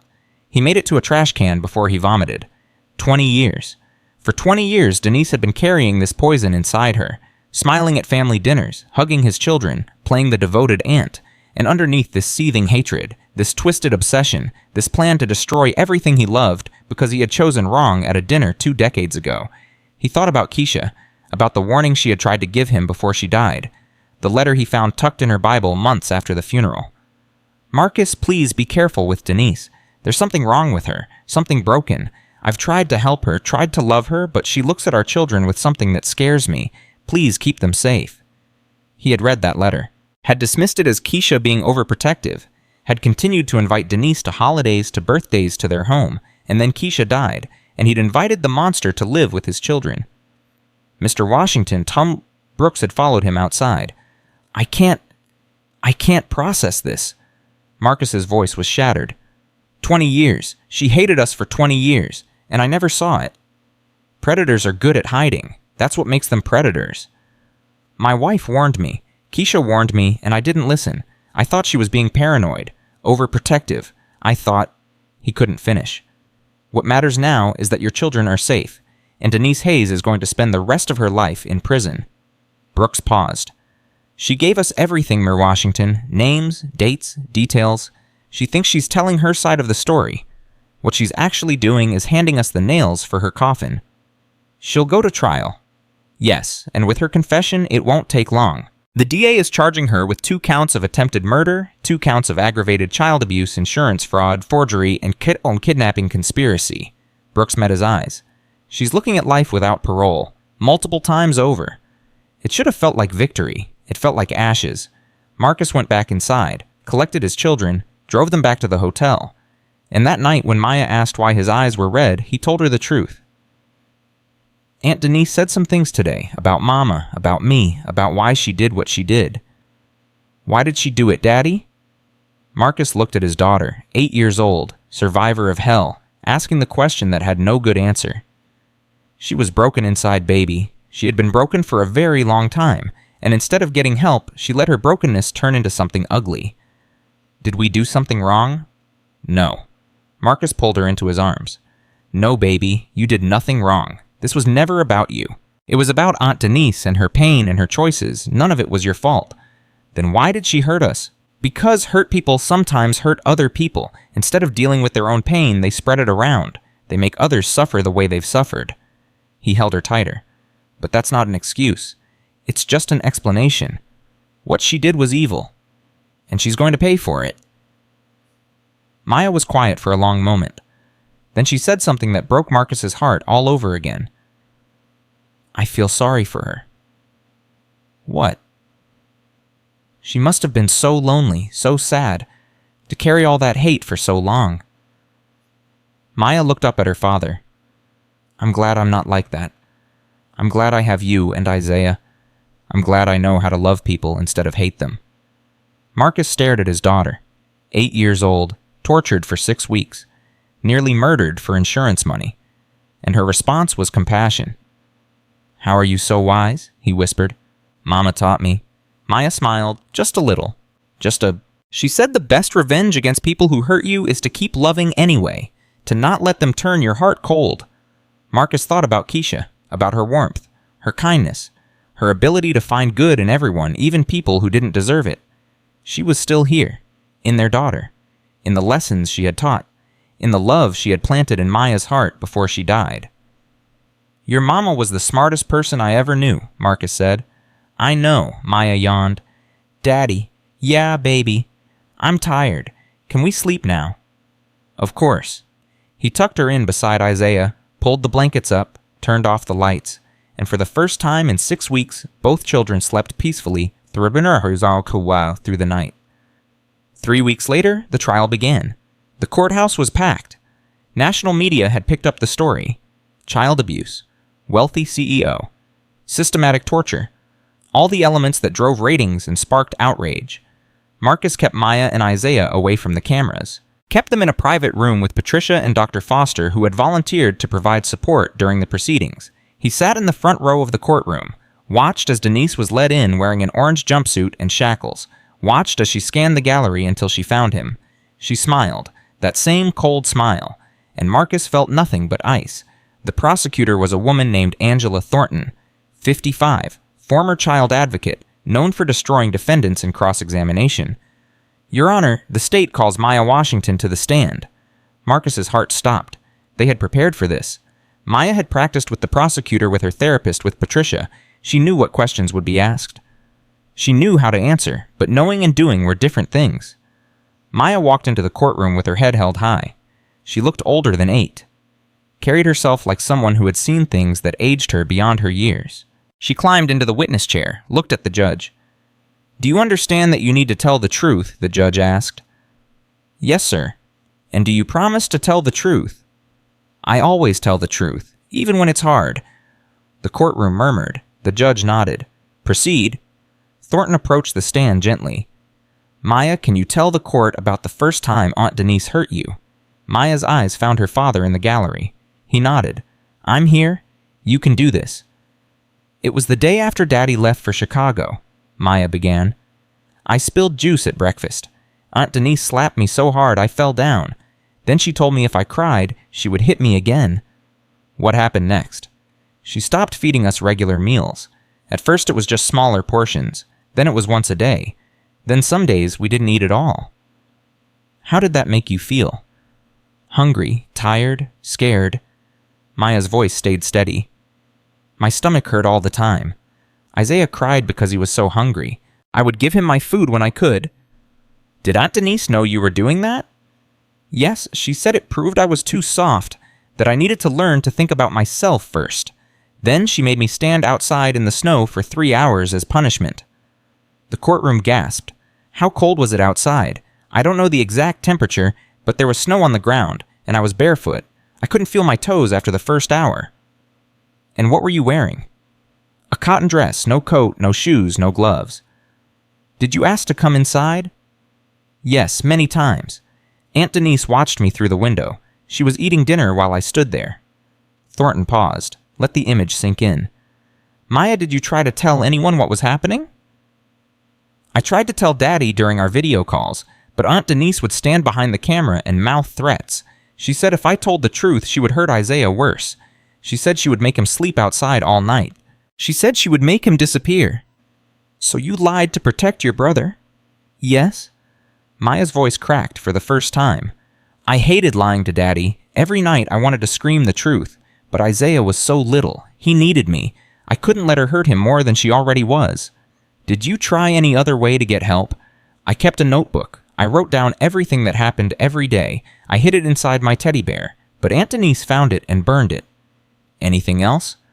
"I wrote a letter to Daddy. I put it in one of the book club ladies' purses, but she found it and called Aunt Denise instead of helping." Maya's composure finally broke. Tears streamed down her face. "Nobody believed me. Nobody helped. I thought we were going to die." "But you kept fighting." "I had to, for Isaiah. He's only 3. He needed me." Thornton turned to the jury. "Let them see this child, this survivor, this hero in the body of an 8-year-old girl. No further questions." Denise's attorney stood. Public defender. Young, clearly uncomfortable with his client and her crimes. "Maya, isn't it possible you misunderstood some of what happened, that Aunt Denise was just being strict, not abusive?" Maya looked at him with eyes that had seen hell. "Does strict mean not feeding someone for 3 days? Does strict mean making someone stand in the snow until their fingers turn purple? Does strict mean planning to kill them for insurance money?" The attorney flushed. "I'm asking the questions here." "Then ask better questions." Maya's voice was ice. "I know what happened to me. I lived it, every single day for 6 weeks. and I wrote it all down because I knew nobody would believe a kid over a grown-up, so I made sure there would be proof, even if I died." The courtroom was silent. "No further questions," the attorney muttered. Maya stepped down from the stand. She walked straight to her father, climbed into his lap, and buried her face in his chest. "You did so good, baby," Marcus whispered. "I'm so proud of you." "I told the truth." "Yes, you did." "She can't hurt us anymore, right?" Marcus looked at Denise, at the fury barely contained behind her composed face, at the hatred burning in her eyes as she watched Maya find comfort in her father's arms. "Never again," he promised. "Never again." The trial lasted 4 days. Witness after witness took the stand. Dr. Foster presented the medical evidence. Detective Brooks presented the laptop, the journal, the insurance documents. Mrs. Henderson testified about what she had seen through her window. Darnell Hayes testified against his sister. He sat in the witness box shackled, wearing his own orange jumpsuit, and told the jury everything. She called me the night before Marcus came home. Said she needed to accelerate the timeline. Said the girl was becoming a problem and needed to be handled. What did you understand that to mean? She wanted me to help her make it look like an accident. Have the girl wander outside, lock the doors, wait until morning. Call 911, tragedy. And you agreed? I said I'd help, but I didn't think she'd actually do it. Darnell shook his head. Denise has always been cold, but I never thought she'd kill kids. Why are you testifying against your own sister? Because what she did was wrong, and because I don't want to spend the rest of my life in prison for her crazy. The defense called no witnesses. What could they say? The evidence was overwhelming. Denise's own words condemned her. Her own journal documented her crimes. Her own brother had turned against her. Closing arguments lasted 2 hours. Thornton stood before the jury, passion radiating from every word. Maya Washington is 8 years old. Isaiah Washington is 3. They are children, innocent children. And for 6 weeks they were systematically starved, frozen, beaten, and terrorized by a woman who was supposed to protect them. A woman who smiled for the cameras while she calculated how long until hypothermia would kill them. A woman who took out life insurance policies and researched how to make murder look like an accident. She pointed at Denise. This is not a woman who made mistakes. This is a predator, a calculated, methodical predator who tortured children for money and revenge. She deserves no mercy. She deserves no second chances. She deserves to spend every remaining day of her life behind bars knowing that she failed, that her victims survived, that Maya and Isaiah Washington are alive and healing and building a future she tried to destroy. The jury deliberated for 47 minutes. When they returned, Maya was in the family room with Isaiah and Patricia. Marcus sat alone in the gallery, hands folded, heart pounding. Has the jury reached a verdict? We have, Your Honor. The foreman stood, unfolded a piece of paper. His hands were steady, his voice was clear. On the count of attempted murder in the first degree against Maya Washington, we find the defendant guilty. Gasps rippled through the courtroom. On the count of attempted murder in the first degree against Isaiah Washington, we find the defendant guilty. Marcus closed his eyes. Let the words wash over him. On the count of aggravated child abuse against Maya Washington, we find the defendant guilty. On the count of aggravated child abuse against Isaiah Washington, we find the defendant guilty. On the count of insurance fraud, we find the defendant guilty. On the count of forgery, we find the defendant guilty. On the count of conspiracy to commit kidnapping, we find the defendant guilty. Every count, every charge, guilty. Denise showed no reaction. Just sat perfectly still, staring straight ahead like she had accepted this. This becomes something beyond human emotion. But Marcus saw her hands. They were shaking. The judge set sentencing for 2 weeks later. Marcus walked out of the courtroom into a sea of cameras and reporters. He ignored them all, walked straight to the family room, pushed open the door. Maya and Isaiah looked up. Daddy? Maya's voice was scared. What happened? Marcus knelt down, took both children's hand. She's guilty, baby. Every count. She's going to prison for the rest of her life. Maya burst into tears. Not sad tears. Relief tears.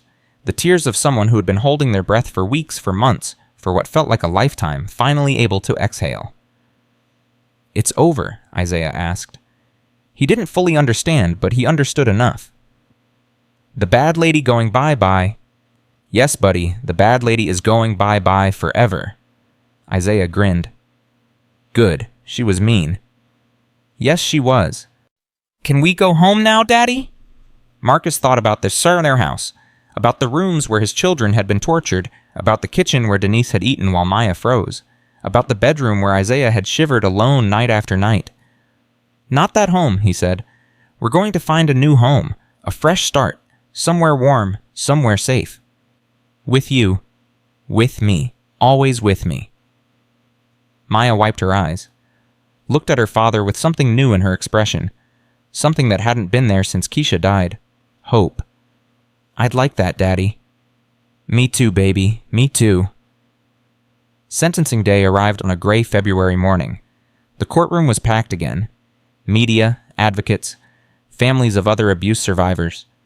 Everyone wanting to see justice served. Denise was brought in. She looked different. Thinner, older. Prison had not been kind to her. Judge Harrison sat behind the bench. 72 years old, 30 years on the bench. Known for his wisdom and his fairness. Before I deliver the sentence, I will hear victim impact statements. Marcus stood, walked to the podium, faced the woman who had nearly destroyed his family. 6 weeks ago, I almost lost my children. Not to an accident, not to illness. To a woman I trusted, a woman I invited into our home. A woman who ate dinner while my daughter froze in the backyard and documented my son's suffering like a science experiment. His voice was steady, calm, but underneath volcanic rage burned. Maya has permanent frostbite damage on her fingers and toes. She'll carry those scars for the rest of her life. Isaiah wakes up screaming at night, convinced he's back in that cold room with the window open. Both children may need years of therapy to recover from what was done to them. He looked at Denise. "You said you wanted to erase my children. You said they were reminders of Keisha, and you couldn't escape her shadow while they existed." His voice hardened. "But you failed. My children are alive. They're healing. They're loved. And they will grow up to be incredible people despite everything you did to break them." He stepped closer to the defendant's table. "Keisha was right about you. She saw the darkness in you that I was too blind to see. She tried to warn me, and I didn't listen. That's my burden to carry. But your burden is heavier, because you will spend every remaining day of your life in a cell knowing that you failed. That love was stronger than hate, that my children survived." He walked back to his seat. Maya was allowed to submit a written statement. Patricia read it for her. "My name is Maya Washington. I am 8 years old. 6 weeks ago, my aunt tried to kill me and my brother. She made me stand in the snow until I couldn't feel my feet. She made me lie to my daddy every night. She burned my diary because she was scared of the truth. But I'm not scared anymore. I'm alive. I'm safe. And I know that what happened to me wasn't my fault. It was her fault. All of it. And I hope she thinks about that every day for the rest of her life. I hope she thinks about us, about how we survived, about how she couldn't break us no matter how hard she tried. Maya Washington." The courtroom was silent. Judge Harrison cleared his throat. "Will the defendant please rise?" Denise stood, slowly, like every movement cost her something. "Denise Marie Hayes, you have been found guilty of 2 counts of attempted murder in the first degree, 2 counts of aggravated child abuse, insurance fraud, forgery, and conspiracy to commit kidnapping. The court has considered your lack of remorse, the calculated nature of your crimes, and the lasting impact on your victims." He paused. "For the attempted murder of Maya Washington, I sentence you to life in prison without the possibility of parole. For the attempted murder of Isaiah Washington, I sentence you to life in prison without the possibility of parole. For the remaining counts, I sentence you to an additional 50 years to be served consecutively." Denise swayed, caught herself on the table. "You will spend the rest of your natural life in the Georgia Department of Corrections. You will die in prison, and may God have mercy on your soul because this court has none to offer." He banged his gavel. "Court is adjourned." Guards moved toward Denise. She let them take her arms, let them lead her away. But at the door, she stopped, turned, found Marcus in the gallery. "This isn't over," she said. Quiet, almost a whisper, but it carried through the silent courtroom. "She's still dead, and you're still alone. I may be going to prison, but you have to live with what you did, with choosing work over your family, with letting your wife die alone, with almost letting your children die too. That guilt will eat you alive, Marcus. I don't need to be free to watch you suffer." The guards pulled her through the door. She was gone, but her words remained. Marcus sat in the gallery for a long time after everyone else left, thinking about Keisha, about his children, about the guilt that Denise had named so precisely. She was right. He would carry this for the rest of his life. but he would carry it forward, into a future with his children, into healing, into redemption. That's what Denise didn't understand. Guilt didn't have to destroy you. It could transform you, make you better, make you more present, more loving, more determined to never make the same mistakes again. Marcus stood up, walked out of the courtroom, and went to find his children. They were waiting in the family room. Maya was reading to Isaiah from a picture book, something about a bear who got lost but found his way home. "Daddy?" Isaiah jumped up, ran to his father, wrapped his arms around Marcus's legs. "Hey, buddy." "The bad lady gone. Forever." "Good." Isaiah grinned. "Now can we get ice cream?" Marcus laughed, the first real laugh in what felt like a lifetime. "Yeah, buddy, we can get ice cream." Maya closed her book, walked over, looked up at her father with those two old eyes. "It's really over. It's really over." "What happens now?" Marcus knelt down, put a hand on each child's shoulder. "Now we heal. Now we find a new home. Now we build a new life. Together. No more Chicago. No more Chicago. No more leaving. No more leaving, ever." Maya nodded slowly.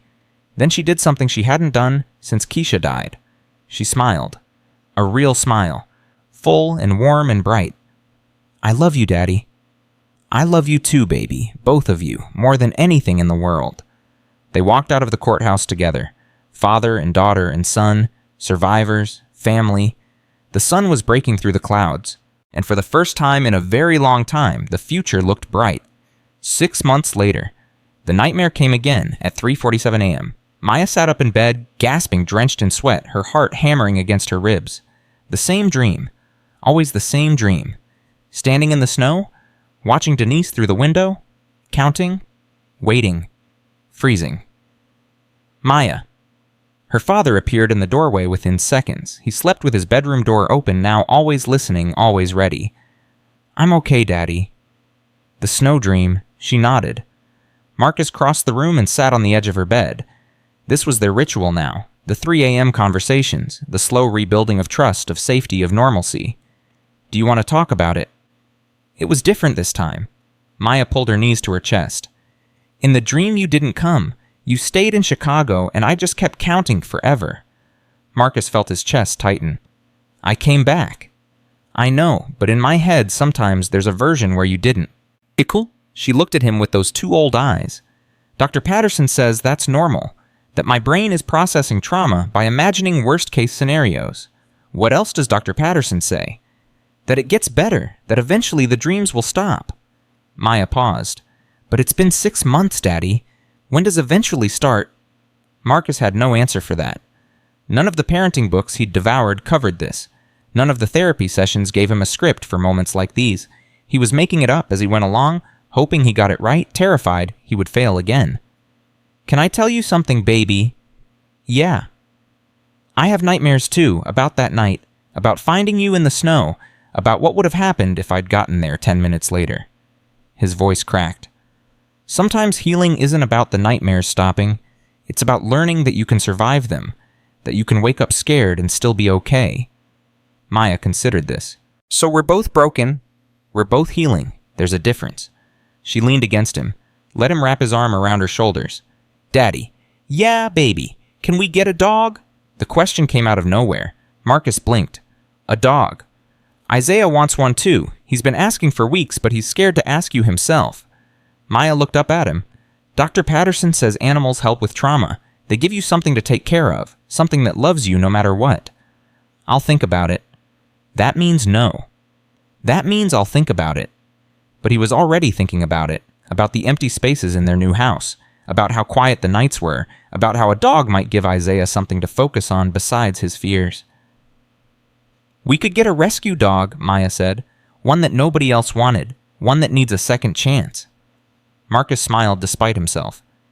"You've been planning this pitch, haven't you?" "Maybe."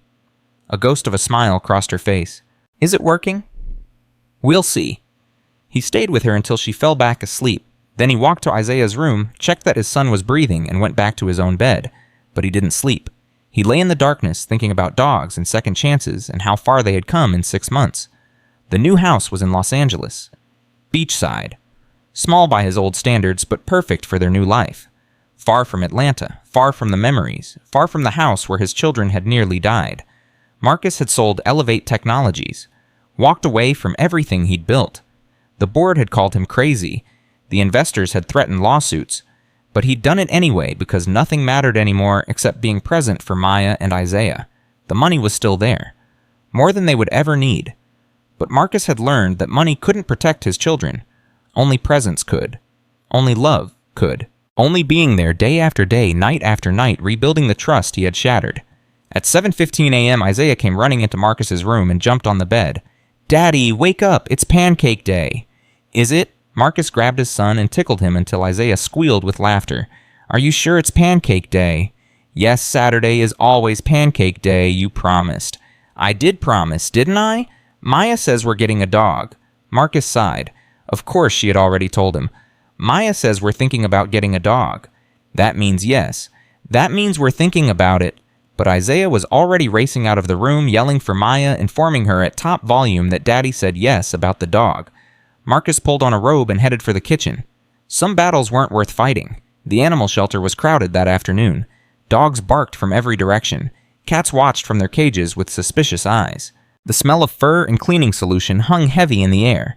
Maya held Isaiah's hand as they walked past row after row of cages. She was looking for something specific. Marcus could tell by the way her eyes scanned each dog, evaluated, moved on. "What about this one?" Marcus pointed at a golden retriever.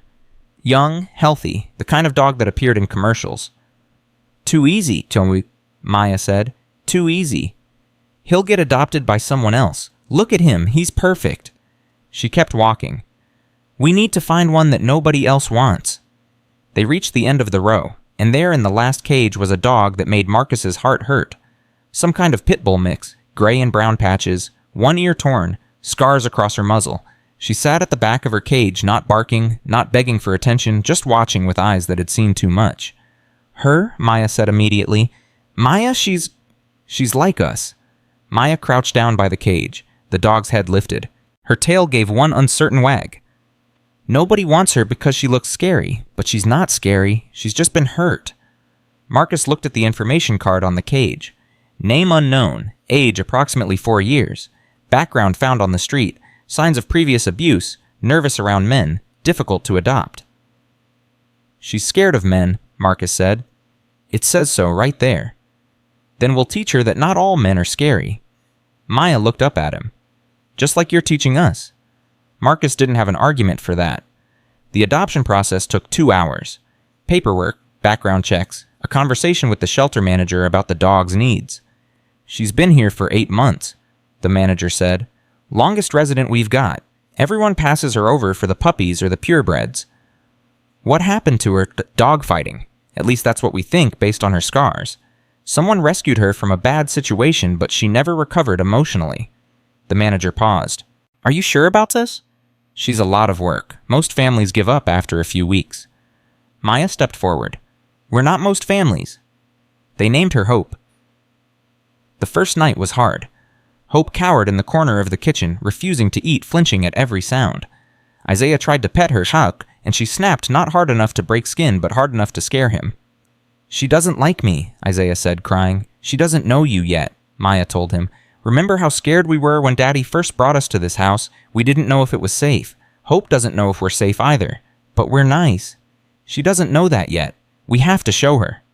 Over the next 3 weeks, Maya became Hope's primary caretaker. She fed her, walked her, sat with her for hours, not touching, not demanding anything, just being present.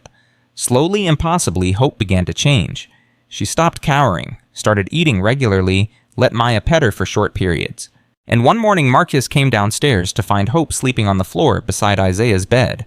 "She protected me," Isaiah said proudly, "all night, like a guard dog." Marcus looked at the scarred pit bull, at his son's beaming face, at the impossible healing happening in front of his eyes. "Yeah, buddy, I think she did." 3 months after they adopted Hope, the call came. Marcus was making breakfast when his phone rang. Detective Brooks. He hadn't heard from her since the sentencing. "Mr. Washington, I have some news." "What kind of news?" "There's been an incident at the prison. Denise Hayes was attacked by another inmate 2 days ago." Marcus went still. "Is she dead?" "No, but she's in critical condition. Multiple stab wounds. They're not sure she's going to make it. He should have felt something. Satisfaction, maybe. Justice. But all he felt was empty. Why are you telling me this? Because before she went into surgery, she asked to speak with you. Said she had something to tell you. Something about your wife. My wife. She didn't elaborate. The prison chaplain thought you should know. Brooks paused. You don't have to go. After everything she did, no one would blame you for letting her die without hearing whatever she wants to say. Marcus thought about Keisha, about the warning letter she'd left, about all the secrets Denise might have carried for 20 years. I'll go. The prison was 4 hours away. Marcus drove in silence, his mind churning with possibilities. What could Denise possibly tell him about Keisha? What secrets had she kept, and why was she willing to share them now on what might be her deathbed?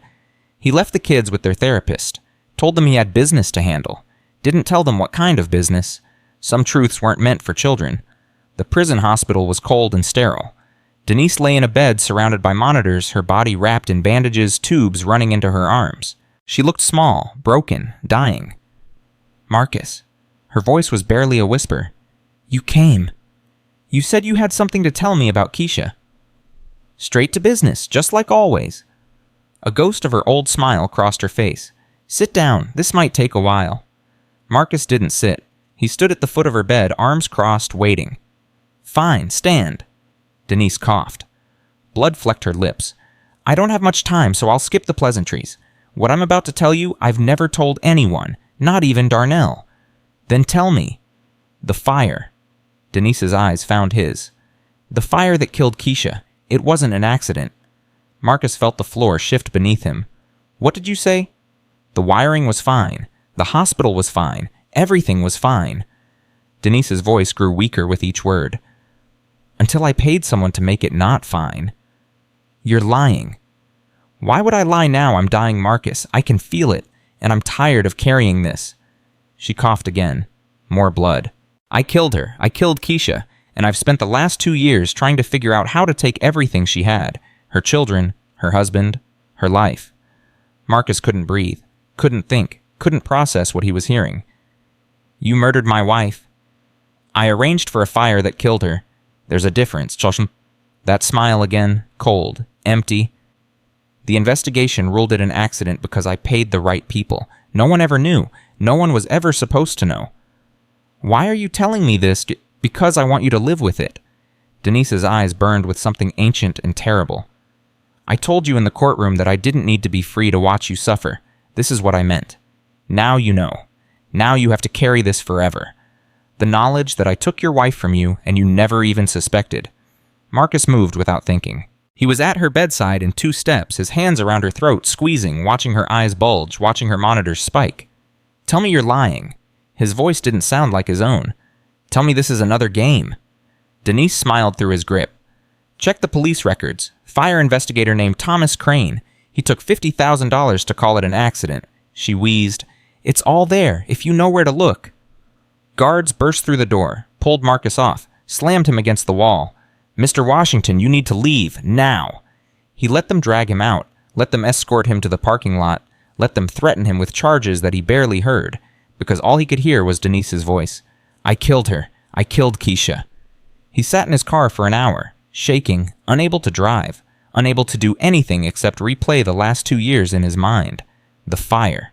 The funeral. The grief that had driven him to work longer hours, to distance himself from his children, to leave them with the woman who had murdered their mother. She had orchestrated everything. The fire, the isolation, the abuse, the insurance policies. She had been playing a game that started long before Marcus ever suspected, and she had almost won. He called Detective Brooks. I need you to investigate something. A fire investigator named Thomas Crane. He may have been bribed to cover up arson in the death of my wife 18 months ago. Silence on the line. Mr. Washington, are you saying... Denise confessed. She says she arranged the fire that killed Keisha. She says she paid someone to cover it up. His voice broke. I need to know if it's true. I'll look into it immediately. The investigation took 6 weeks. During those 6 weeks, Denise Hayes died of her injuries. No family claimed her body. No one attended her cremation. She went into the ground as alone as she had lived. Marcus told the children nothing. He carried the possibility like a stone in his chest, waiting for confirmation, praying that Denise had been lying, that her final act had been just another manipulation. But deep down, he knew. He knew because it made sense. Because Denise had always been patient, always been calculating, always been willing to wait decades for revenge. Of course, she had started with Keisha. Of course, she had removed the obstacle before moving on to the prize. The call came on a Tuesday morning. "Mr. Washington?" Brooks sounded tired. "We found Thomas Crane. He's been living in Mexico for the last 18 months. When we caught up with him, he confessed to everything." Marcus closed his eyes. "So it's true."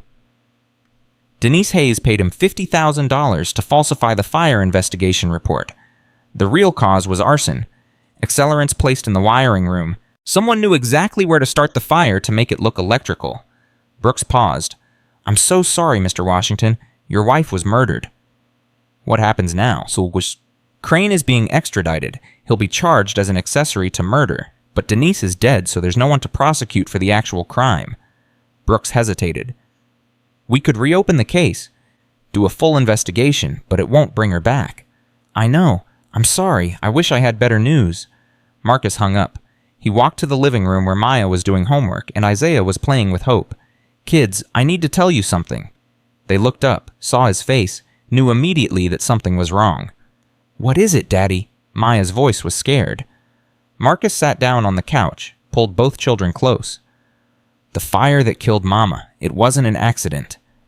"What do you mean? Aunt Denise caused it. She had someone start the fire on purpose." His voice shook. "She killed Mama, and then she came to our house and pretended to take care of us while she was planning to kill us too." Maya went very still. Isaiah didn't understand. He was only 3 when Keisha died. He had no real memories of her. "Why?" Maya whispered. "Why would she do that?" "Because she was sick. Because she hated Mama. Because she wanted what Mama had and was willing to destroy anything to get it." "So Mama didn't die because of bad wires." "No, baby. Mama died because Aunt Denise is evil." Maya started crying. Not the quiet tears she had learned to shed in silence. Real crying. Loud, ugly, body-shaking sobs. Marcus held her. Held Isaiah. Let them both cling to him, while the truth settled over them, like ash. Their aunt had murdered their mother, had tortured them for 6 weeks, had planned to kill them for insurance money. The woman who had smiled at birthday parties and brought Christmas presents had been a monster from the very beginning. "I hate her," Maya said through her tears. "I hate her so much." "I know, baby. She took Mama from us. She took everything." "Not everything." Marcus tightened his grip. "She didn't take us. We're still here. We're still together, and we're going to keep living and keep loving and keep building our life. That's how we win. That's how we honor Mama." "How can we honor her when she was taken from us so unfairly?" Marcus thought about Keisha, about her warmth, her laugh, her ability to find light in the darkest places. By being the people she raised us to be, by not letting hate win, by loving each other every day for the rest of our lives. He pulled back, looked at both his children. "Your Mama loved you so much, and the best way to remember her is to live lives full of love. Not hate, not anger, love." Maya wiped her eyes. "That's hard." "I know, but your Mama never asked us to do easy things. She asked us to do right things." Isaiah tugged at Marcus's sleeve. "Daddy, is Mama watching us from heaven?" "Yeah, buddy, I think she is." "Is she sad that the bad lady hurt her?" Marcus considered the question, considered how to answer his 3-year-old son's simple and profound inquiry. "I think she's sad that bad things happened, but I think she's also proud. Proud of you and Maya for surviving. Proud of us for staying together. Proud of the family we're becoming. I want to make Mama proud." "Then be kind, be brave, be loving." Marcus touched his son's face. "That's all she ever wanted." Isaiah nodded seriously. "I can do that." "I know you can, buddy." That night, Maya asked to see pictures of Keisha. They hadn't looked at photos in months. The memories were too painful, but now somehow it felt right. Marcus pulled out the albums, spread them across the living room floor, and for hours the 3 of them looked at images of a woman who had been taken too soon. Keisha at her college graduation, Keisha on her wedding day, Keisha holding newborn Maya, Keisha pregnant with Isaiah, Keisha laughing, always laughing, even in the last photos taken just weeks before she died. "She was beautiful," Maya said. "She was." "I look like her." "You do, more every day." Do you think she would have liked Hope? Marcus looked at the pit bull who had settled at Isaiah's feet, her scarred head resting on his small knee. She would have loved Hope. Your mama always believed in second chances. That's why she kept inviting Aunt Denise to things, isn't it, even though she knew something was wrong? Your mama wanted to believe the best in people, even people who didn't deserve it. Was that a weakness? Marcus thought about it. No, it was her greatest strength. And in the end, it may have cost her life, but she wouldn't have had it any other way. Your mama would rather die believing in people than live suspicious of everyone. Maya was quiet for a long moment. Then she said something that made Marcus's heart swell. I want to be like her when I grow up. I want to help people. I want to believe in second chances. I want to do good things with my life. You already do, baby. But more. I want to do more. Her eyes were bright, determined. I want to make sure other kids don't go through what Isaiah and I went through. I want to help kids who are being hurt by people who are supposed to love them. How would you do that? I don't know yet, but I'll figure it out. Maya looked at her mother's photograph. That's what Mama would want, for us to take what happened and turn it into something good. Marcus felt tears prick his eyes. 8 years old, survivor of unimaginable trauma, and already thinking about how to help others. Your mama would be so proud of you, Maya. I know. Maya smiled, soft, sad, but real. I can feel it. They stayed up until midnight looking at photos, sharing memories, crying and laughing in equal measure. And when the children finally fell asleep curled together on the living room floor, with Hope wedged between them, Marcus sat in the darkness and made a decision. Maya was right. They needed to turn this into something good. They needed to honor Keisha by helping others. And Marcus knew exactly how to do it. At 2:15 a.m., he opened his laptop and began drafting plans for what would become the Keisha Washington Children's Protection Foundation, an organization dedicated to identifying and helping abused children, a legacy that would outlast all of them, a light in the darkness that Denise had tried so hard to create. By morning, he had a rough outline. By noon, he had a meeting scheduled with a lawyer who specialized in nonprofit organizations. By evening, he had made the first donation from his own fortune, $10 million. A drop in the bucket compared to what he had, but a start, a beginning, a promise to Keisha that her death would not be in vain. What's all this? Maya asked, looking at the papers spread across the dining room table. This is our new mission. Marcus pulled her onto his lap. You said you wanted to help kids who are being hurt. This is how we do it. He explained the foundation, the goals, the services they would provide, the lives they would save. Maya listened with rapt attention. Can I help? I was hoping you would. I want you to be part of this from the beginning. Your voice matters. Your experience matters. Everything you went through can help other kids know they're not alone. What about Isaiah? He can help too when he's older. Maya nodded slowly, thoughtfully. We're going to save kids. We're going to try. Mama would like that. I think so too. Maya threw her arms around her father's neck. I love you, Daddy. I love you too, baby. More than anything in the world. And in that moment, holding his daughter surrounded by plans for a foundation that would help thousands of children, Marcus felt something he hadn't felt since Keisha died. Hope. Real hope. Not the fragile kind that breaks at the first sign of trouble. The kind that survives fires and torture and heartbreak. The kind that Keisha had lived by.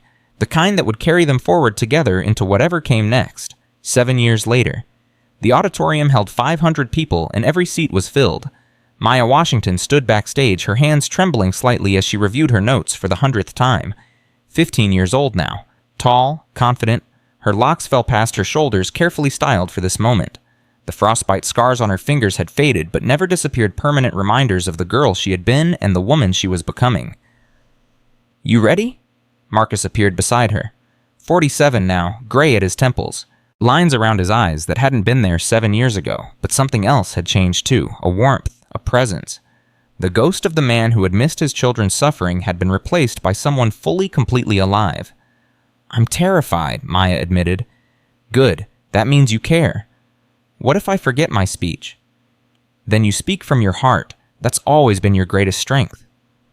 Maya looked at the notes in her hand. 3 years of work reduced to index cards, statistics, stories, proposals, everything the Keisha Washington Children's Protection Foundation had accomplished and everything they still needed to do. Mama would be proud of us, right? She'd be prouder of you than anyone who ever lived. The stage manager signaled. 2 minutes. Maya took a deep breath, closed her eyes, and for just a moment she let herself remember. The snow, the cold, the window open in Isaiah's room. Standing in the backyard counting her breaths while Denise watched from the window. The video calls where she'd lied to protect her brother. The notebook hidden in Teddy. The letter in Beverly's purse. All of it. Every moment of horror that had led to this moment of triumph. "I'm ready," she said. "I know you are." Marcus hugged her, held on for 3 seconds, then let go. "Go change the world, baby." Maya walked onto the stage. The applause started immediately. 500 people rising to their feet. Donors, politicians, survivors, families. All of them here because of what the foundation had accomplished in 7 years. Maya reached the podium, waited for the applause to fade, looked out at the sea of faces. 7 years ago, she began, I was an 8-year-old girl standing barefoot in the snow, wondering if I was going to die. The room went silent. My aunt had been starving me and my brother for 6 weeks. She had opened the windows in our rooms to let the cold in. She had documented our suffering like a science experiment, and she had taken out life insurance policies on us because she planned to make our deaths look like accidents. Maya's voice was steady, strong. She had told this story 1,000 times, but it never got easier. I survived because I had hope, because I had my little brother to protect, because a neighbor saw something wrong and made a phone call, and because my father dropped everything and came home.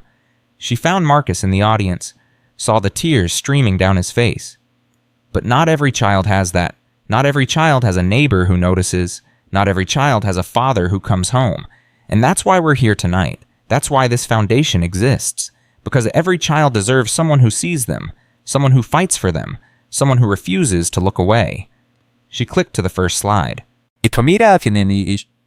In 7 years, the Keisha Washington Children's Protection Foundation has helped 2,147 children escape abusive situations. We've trained over 15,000 teachers, doctors, and social workers to recognize the signs of abuse. We've lobbied for laws that make it harder for predators to hide and easier for victims to come forward. And we've given voice to survivors who thought no one would ever believe them. Another slide, photos of children the foundation had helped. Smiling, healthy, safe. But we're not done. Every day in America, 5 children die from abuse and neglect. 5 children, every single day. And for every child who dies, thousands more suffer in silence, waiting for someone to notice, waiting for someone to care. Maya paused. Let the weight of those numbers settle over the room. I was one of those children. I know what it's like to count the hours until someone comes.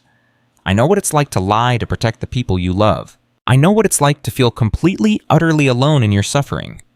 Her voice cracked. Just slightly. She steadied it. But I also know what it's like to survive, to heal, to find purpose in pain. And tonight I'm asking all of you to help us do more, to give more, to fight harder. Because somewhere out there right now, there's an 8-year-old girl standing in the cold, counting her breaths, waiting for someone to save her. She looked directly into the camera that was live streaming to millions. We can be that someone, together. The applause that followed was deafening. 3 hours later, the gala had raised $12 million. Maya sat in the back of the car, exhausted, exhilarated, emotionally drained. Isaiah was beside her, 10 years old now, half asleep against her shoulder. You did amazing, Marcus said from the driver's seat. I almost cried in front of 500 people. Crying isn't weakness, crying is human. Doctor, Patterson would be proud of you for saying that. I've learned a few things in 7 years.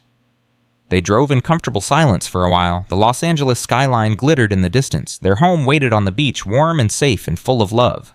Daddy? Isaiah stirred. Did Maya really stand in the snow with no shoes? Marcus glanced at his son in the rearview mirror. 10 years old enough to understand more now, old enough to ask harder questions. Yes, buddy, she did. For how long? Hours sometimes. Isaiah processed this. His face scrunched up in that way it did when he was thinking hard. That's why she checks the windows every night, isn't it? To make sure they're closed? Maya looked at her brother. She hadn't realized he'd noticed. Yeah, that's why. And that's why you sleep with 3 blankets even when it's hot. Yeah. Isaiah reached over and took her hand. I'm glad you didn't die. The simple words hit Maya harder than anything in her speech had. Me too, buddy. Me too. When they got home, Hope was waiting at the door. 11 years old now, gray around her muzzle, slower than she used to be, but still there, still loyal, still the rescue dog who had helped rescue them. "Hey, old girl." Maya crouched down to pet her. Hope's tail wagged slowly, steadily. "Miss us?" Hope licked her face. "I'll take that as a yes." They moved through their evening routine. Dinner, homework check for Isaiah, evening news, the comfortable rhythms of a family that had learned to be a family again. At 10:47 p.m. Maya's phone buzzed. A text from a number she didn't recognize. "Saw your speech tonight. I'm 14. I'm going through what you went through. I don't know what to do. Please help." Maya stared at the message. This happens sometimes. After public appearances, after interviews. Kids reaching out because they saw themselves in her story. Kids desperate for someone to understand. She typed back immediately. "I see you. I believe you. You're not alone. Can you tell me your name and where you live?" 3 dots appeared. Disappeared. Appeared again. "My name is Jasmine. I'm in Detroit. My stepdad hurts me and my mom doesn't believe me." Maya's heart clenched. "Are you safe right now?" "He's asleep, but he'll wake up soon." "Is there somewhere you can go? A neighbor? A friend's house?" "No, everyone thinks he's perfect. No one believes me." Maya knew that feeling, knew it in her bones. "I believe you, Jasmine, and I'm going to help you, but I need you to do something for me first. I need you to call the police and tell them exactly what you told me." "They won't believe me either." "They will. I'll make sure they do." Maya was already pulling up the Foundation's emergency contact list. "What's your address?" Jasmine gave it. "Okay, stay on the phone with me. I'm going to make some calls and then I'm going to stay with you until help arrives. Can you do that?" "I'm scared."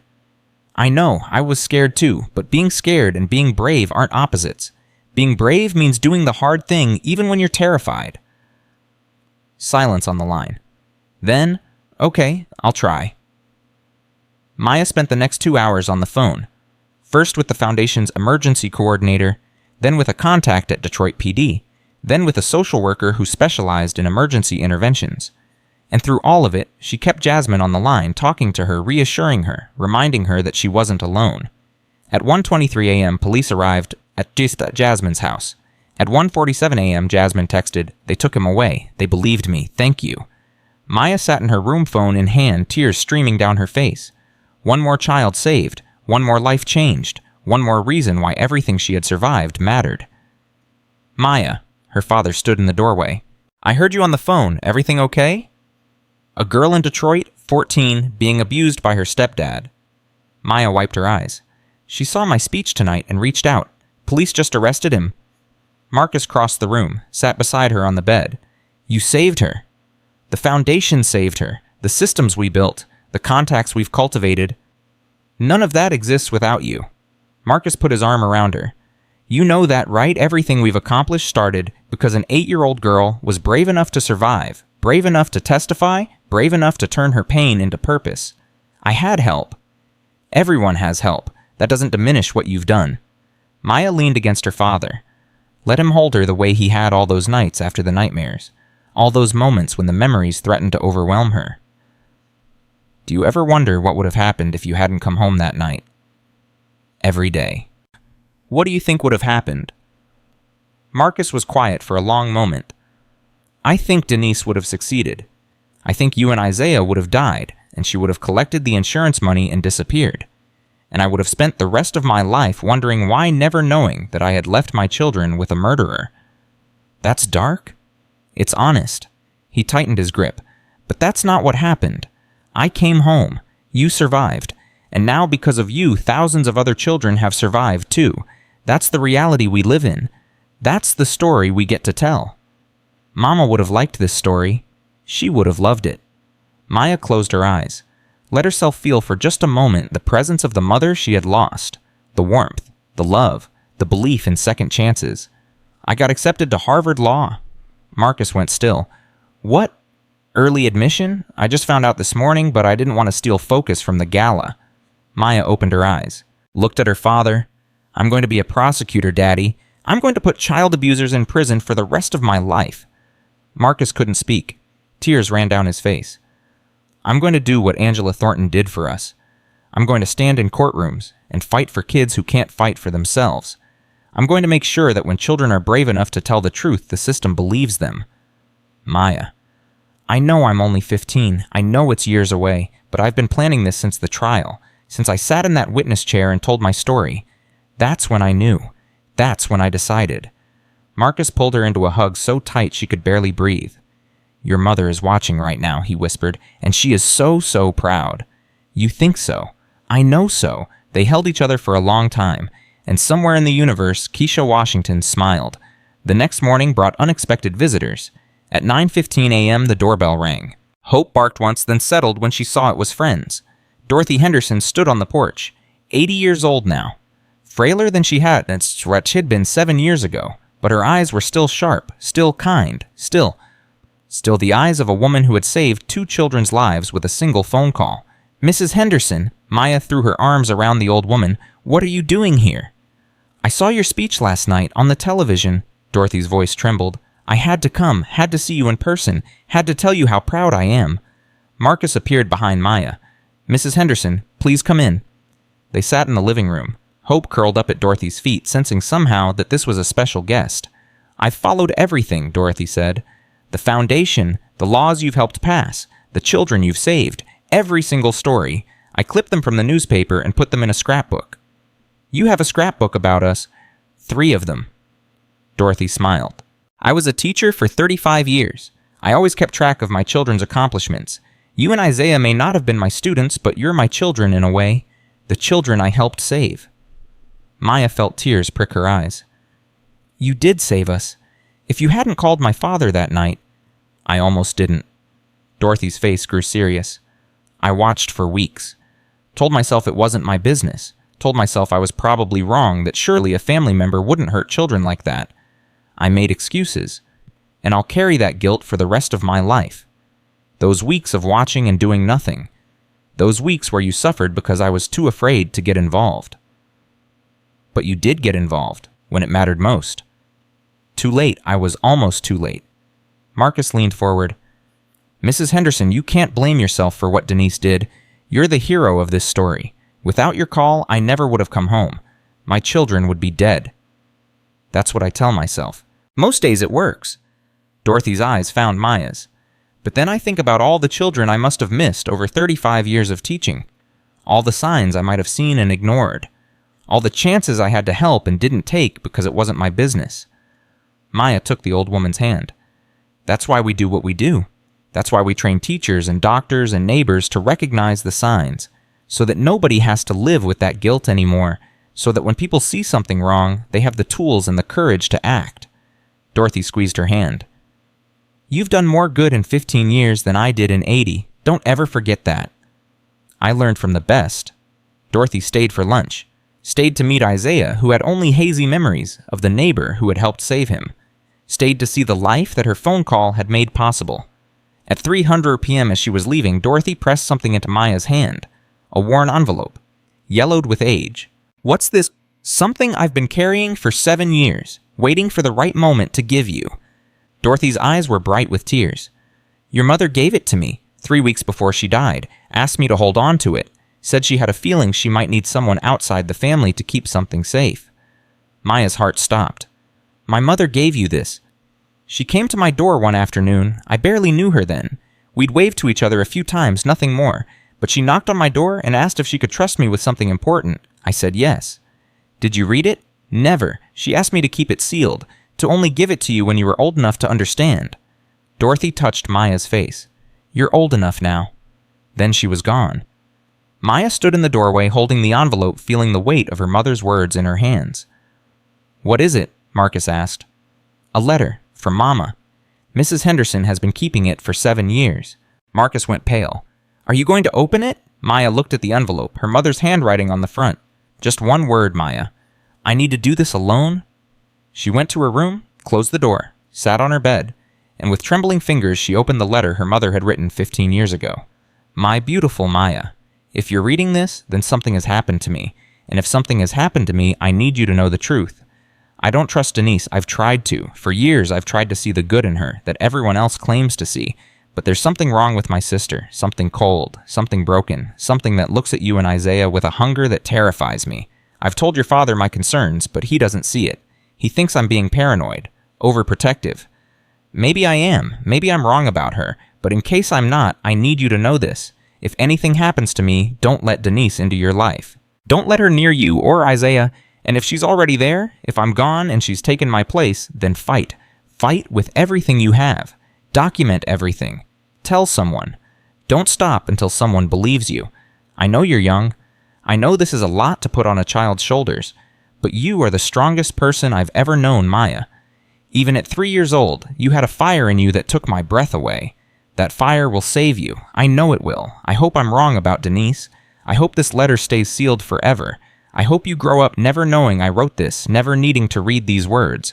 But if I'm right, if something happens to me and Denise comes for you, then I need you to know that I saw her. I knew, and I am so sorry I couldn't protect you from her.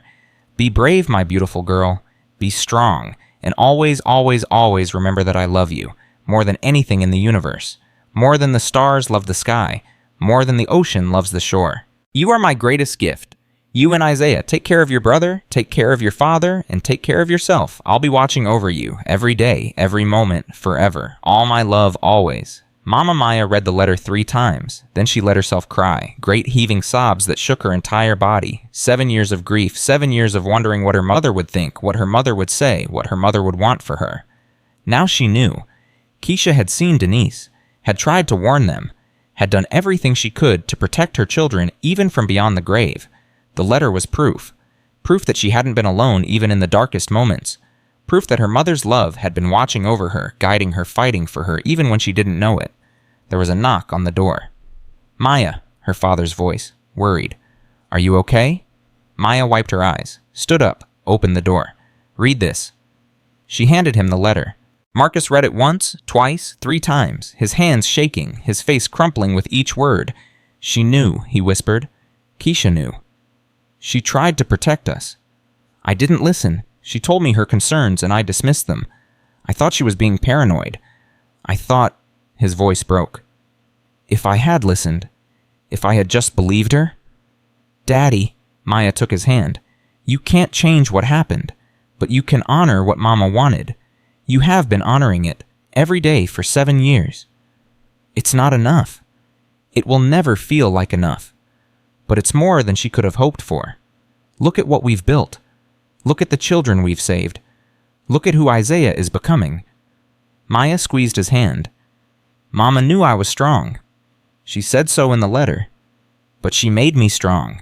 And you made me stronger, both of you, together. Marcus pulled her into his arms. They stood there for a long time. Father and daughter, survivors, partners in healing. I miss her, Marcus said. Me too. I wish she could see you now. I think she can. Maya pulled back, looked at her father. I really do. That night, Maya did something she hadn't done in years. She pulled out a notebook, and she started writing. Not documentation, not evidence, not the desperate words of a child trying to survive. A story, her story, all of it. From the beginning. The abuse, the survival, the trial, the healing, the foundation, the letter, everything. She wrote until 4 a.m., until her hand cramped, until the words ran out. And when she was done, she had something that looked like a book. What is this? Marcus asked the next morning, finding her asleep at her desk. The truth. Maya stretched. All of it. I want to publish it. I want other survivors to know they're not alone. I want abusers to know they can't hide forever. I want the world to understand what children go through when the people who are supposed to protect them become the people who hurt them. That's a lot to ask of the world. That's what Mama would do. She believed in the power of truth. She believed that when you tell your story, you set yourself free. Maya looked at the pages. I'm ready to be free, Daddy. Really free. Not just surviving, but thriving. The book was published 18 months later. It was called Counting Breaths, A Survivor's Story. It debuted at number 1 on the New York Times bestseller list. Maya was 17. The book tour took her across America, to bookstores and schools and community centers. Everywhere she went, survivors came forward, shared their stories, found courage in her courage, and everywhere she went, she said the same thing. You are not alone. You are not broken. What happened to you was not your fault, and there is a life waiting for you on the other side of this darkness. I know because I'm living it. One stop on the tour brought her to Detroit, to a community center filled with teenagers. To a girl in the front row who looked familiar somehow. "Jasmine?" The girl smiled, nervous, hopeful. "You remembered." Of course I remembered. Maya stepped down from the stage, walked to the girl. "You were my first rescue call. How could I forget?" Jasmine stood up, threw her arms around Maya. "You saved my life. You saved yourself. I just helped. My stepdad is in prison. My mom finally believed me. I'm living with my grandmother now. I'm safe." Jasmine pulled back, eyes bright with tears. "Because of you." Maya felt her own tears coming. "I'm so proud of you, Jasmine. I want to do what you do, help other kids, be there for them the way you were there for me. Then do it. Volunteer with the foundation. Tell your story. Be the voice for kids who don't have one yet." Really? Really? That's how this works. We survive, we heal, we help others survive, we break the cycle. Jasmine was the first of many. Over the next decade, Maya mentored hundreds of survivors, helped them find their voices, helped them turn their pain into purpose. And when she graduated from Harvard Law at 24, youngest prosecutor ever hired by the Department of Justice's Child Exploitation and Obscenity section, she knew exactly what she was going to do with her life. Put predators in prison, protect children, honor her mother's memory. The first case she prosecuted involved a ring of child abusers operating across 3 states. She won. Every defendant. Maximum sentences. The judge called her a force of nature. The press called her a survivor turned warrior. Maya called herself what she had always been, a sister, a daughter, a protector. 10 years after the night her father found her in the snow. 18 years after her mother died. A lifetime after she had stood at that podium and shared her story for the first time. Isaiah was 20 now, college junior, studying social work, following in his sister's footsteps in his own way. Marcus was 57, retired from everything except the foundation, still volunteering, still advocating, still being the father he had failed to be for those terrible 6 weeks. Hope had passed away 3 years ago. They had adopted another rescue dog, named her Faith, and Maya was 30 years old, senior prosecutor, board member of the foundation, author, advocate, survivor, still counting breaths sometimes, still checking windows occasionally, still waking from nightmares on the worst nights, but also still standing, still fighting, still winning. On the 10th anniversary of the foundation, they held a gala in Keisha's memory. 2,000 people attended. Maya gave the keynote speech. 10 years ago, I stood on a stage much smaller than this one and shared my story for the first time. I was 15, terrified, convinced that no one would care about the suffering of one child in one house in one city. She looked out at the crowd, at the faces of survivors and advocates and donors and believers. I was wrong. In 10 years, this foundation has helped over 47,000 children escape abusive situations. We've trained 200,000 professionals to recognize abuse. We've passed laws in 38 states that protect victims and punish predators. And we've built a community of survivors who know that they are not alone, that they are not broken, that their stories matter. She found her father in the audience, her brother beside him, Faith the dog at their feet. My mother died before she could see any of this, but I believe she's watching. I believe she sees every child we save, every abuser we stop, every life we change, and I believe she knows that her death, as tragic as it was, helped create something beautiful. Maya held up the letter, the one Dorothy Henderson had kept for 7 years, the one her mother had written when Maya was just a baby. My mother wrote me a letter before she died. In it she said, "You are the strongest person I've ever known. That fire will save you." She was right. It did save me, and now that fire saves others. She looked directly into the camera. "To every child suffering in silence tonight, I see you, I believe you, and I promise you there is a life waiting for you on the other side of this darkness. A life full of love and purpose and joy. A life where you are not defined by what was done to you, but by who you chose to become." Her voice rose. "You are not alone. You never were, and you never will be again. That is my promise to you. That is this foundation's promise to you. That is Keisha Washington's promise to you." She raised her hand to the sky. "For every child who has ever stood in the cold, counting their breaths, waiting for someone to save them, we are here, we are fighting, and we will never, ever stop." The applause was thunderous, but Maya didn't hear it. She was looking at the photograph on the screen behind her. Keisha Washington, smiling, laughing, full of life. And she was remembering the words her mother had written so many years ago. "I'll be watching over you, every day, every moment, forever." "I know, Mama," Maya whispered. "I know. After the gala, the Washington family went home. Marcus, Maya, Isaiah, Faith. They sat on the beach behind their house watching the waves crash against the shore, feeling the warmth of the Los Angeles night, being together in the way that families are together when they've survived something impossible. 10 years, Isaiah said. Hard to believe. Some days it feels like yesterday, Maya admitted. Other days it feels like a different lifetime. Do you still have nightmares? Sometimes. Less than I used to. You. Sometimes. Isaiah was quiet for a moment. I don't really remember the details. I was so young. But I remember the feeling. The cold. The fear. And I remember you holding me through it all. That's what big sisters do.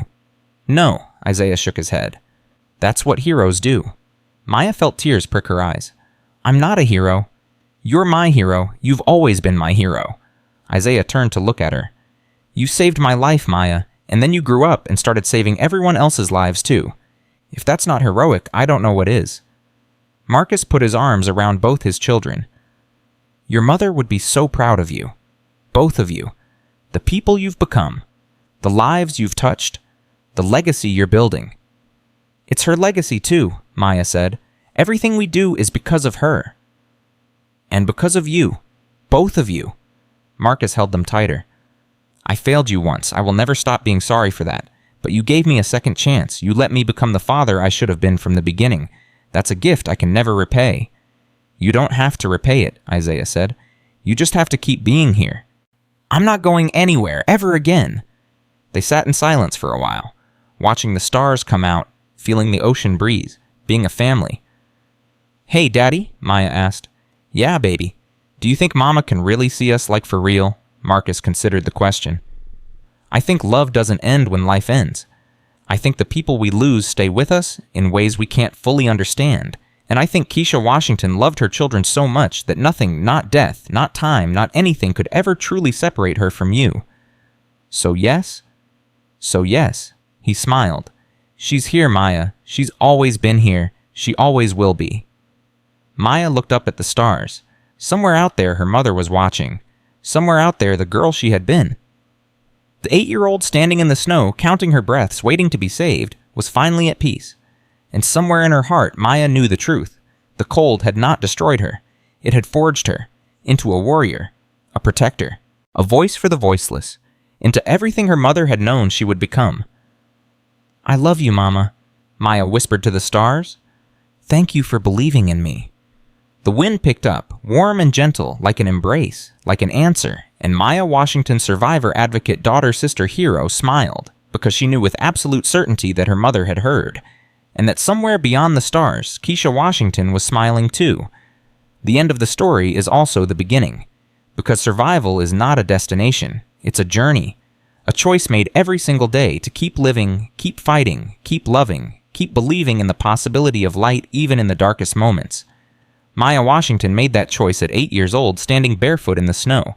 She made it again at 15, sharing her story with the world. She made it again at 30, prosecuting predators and protecting children.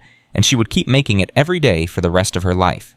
Because that's what survivors do. They survive, they heal, they help others, and they prove with every breath they take that love is stronger than hate, that hope is stronger than fear, and that no amount of darkness can ever fully extinguish the light.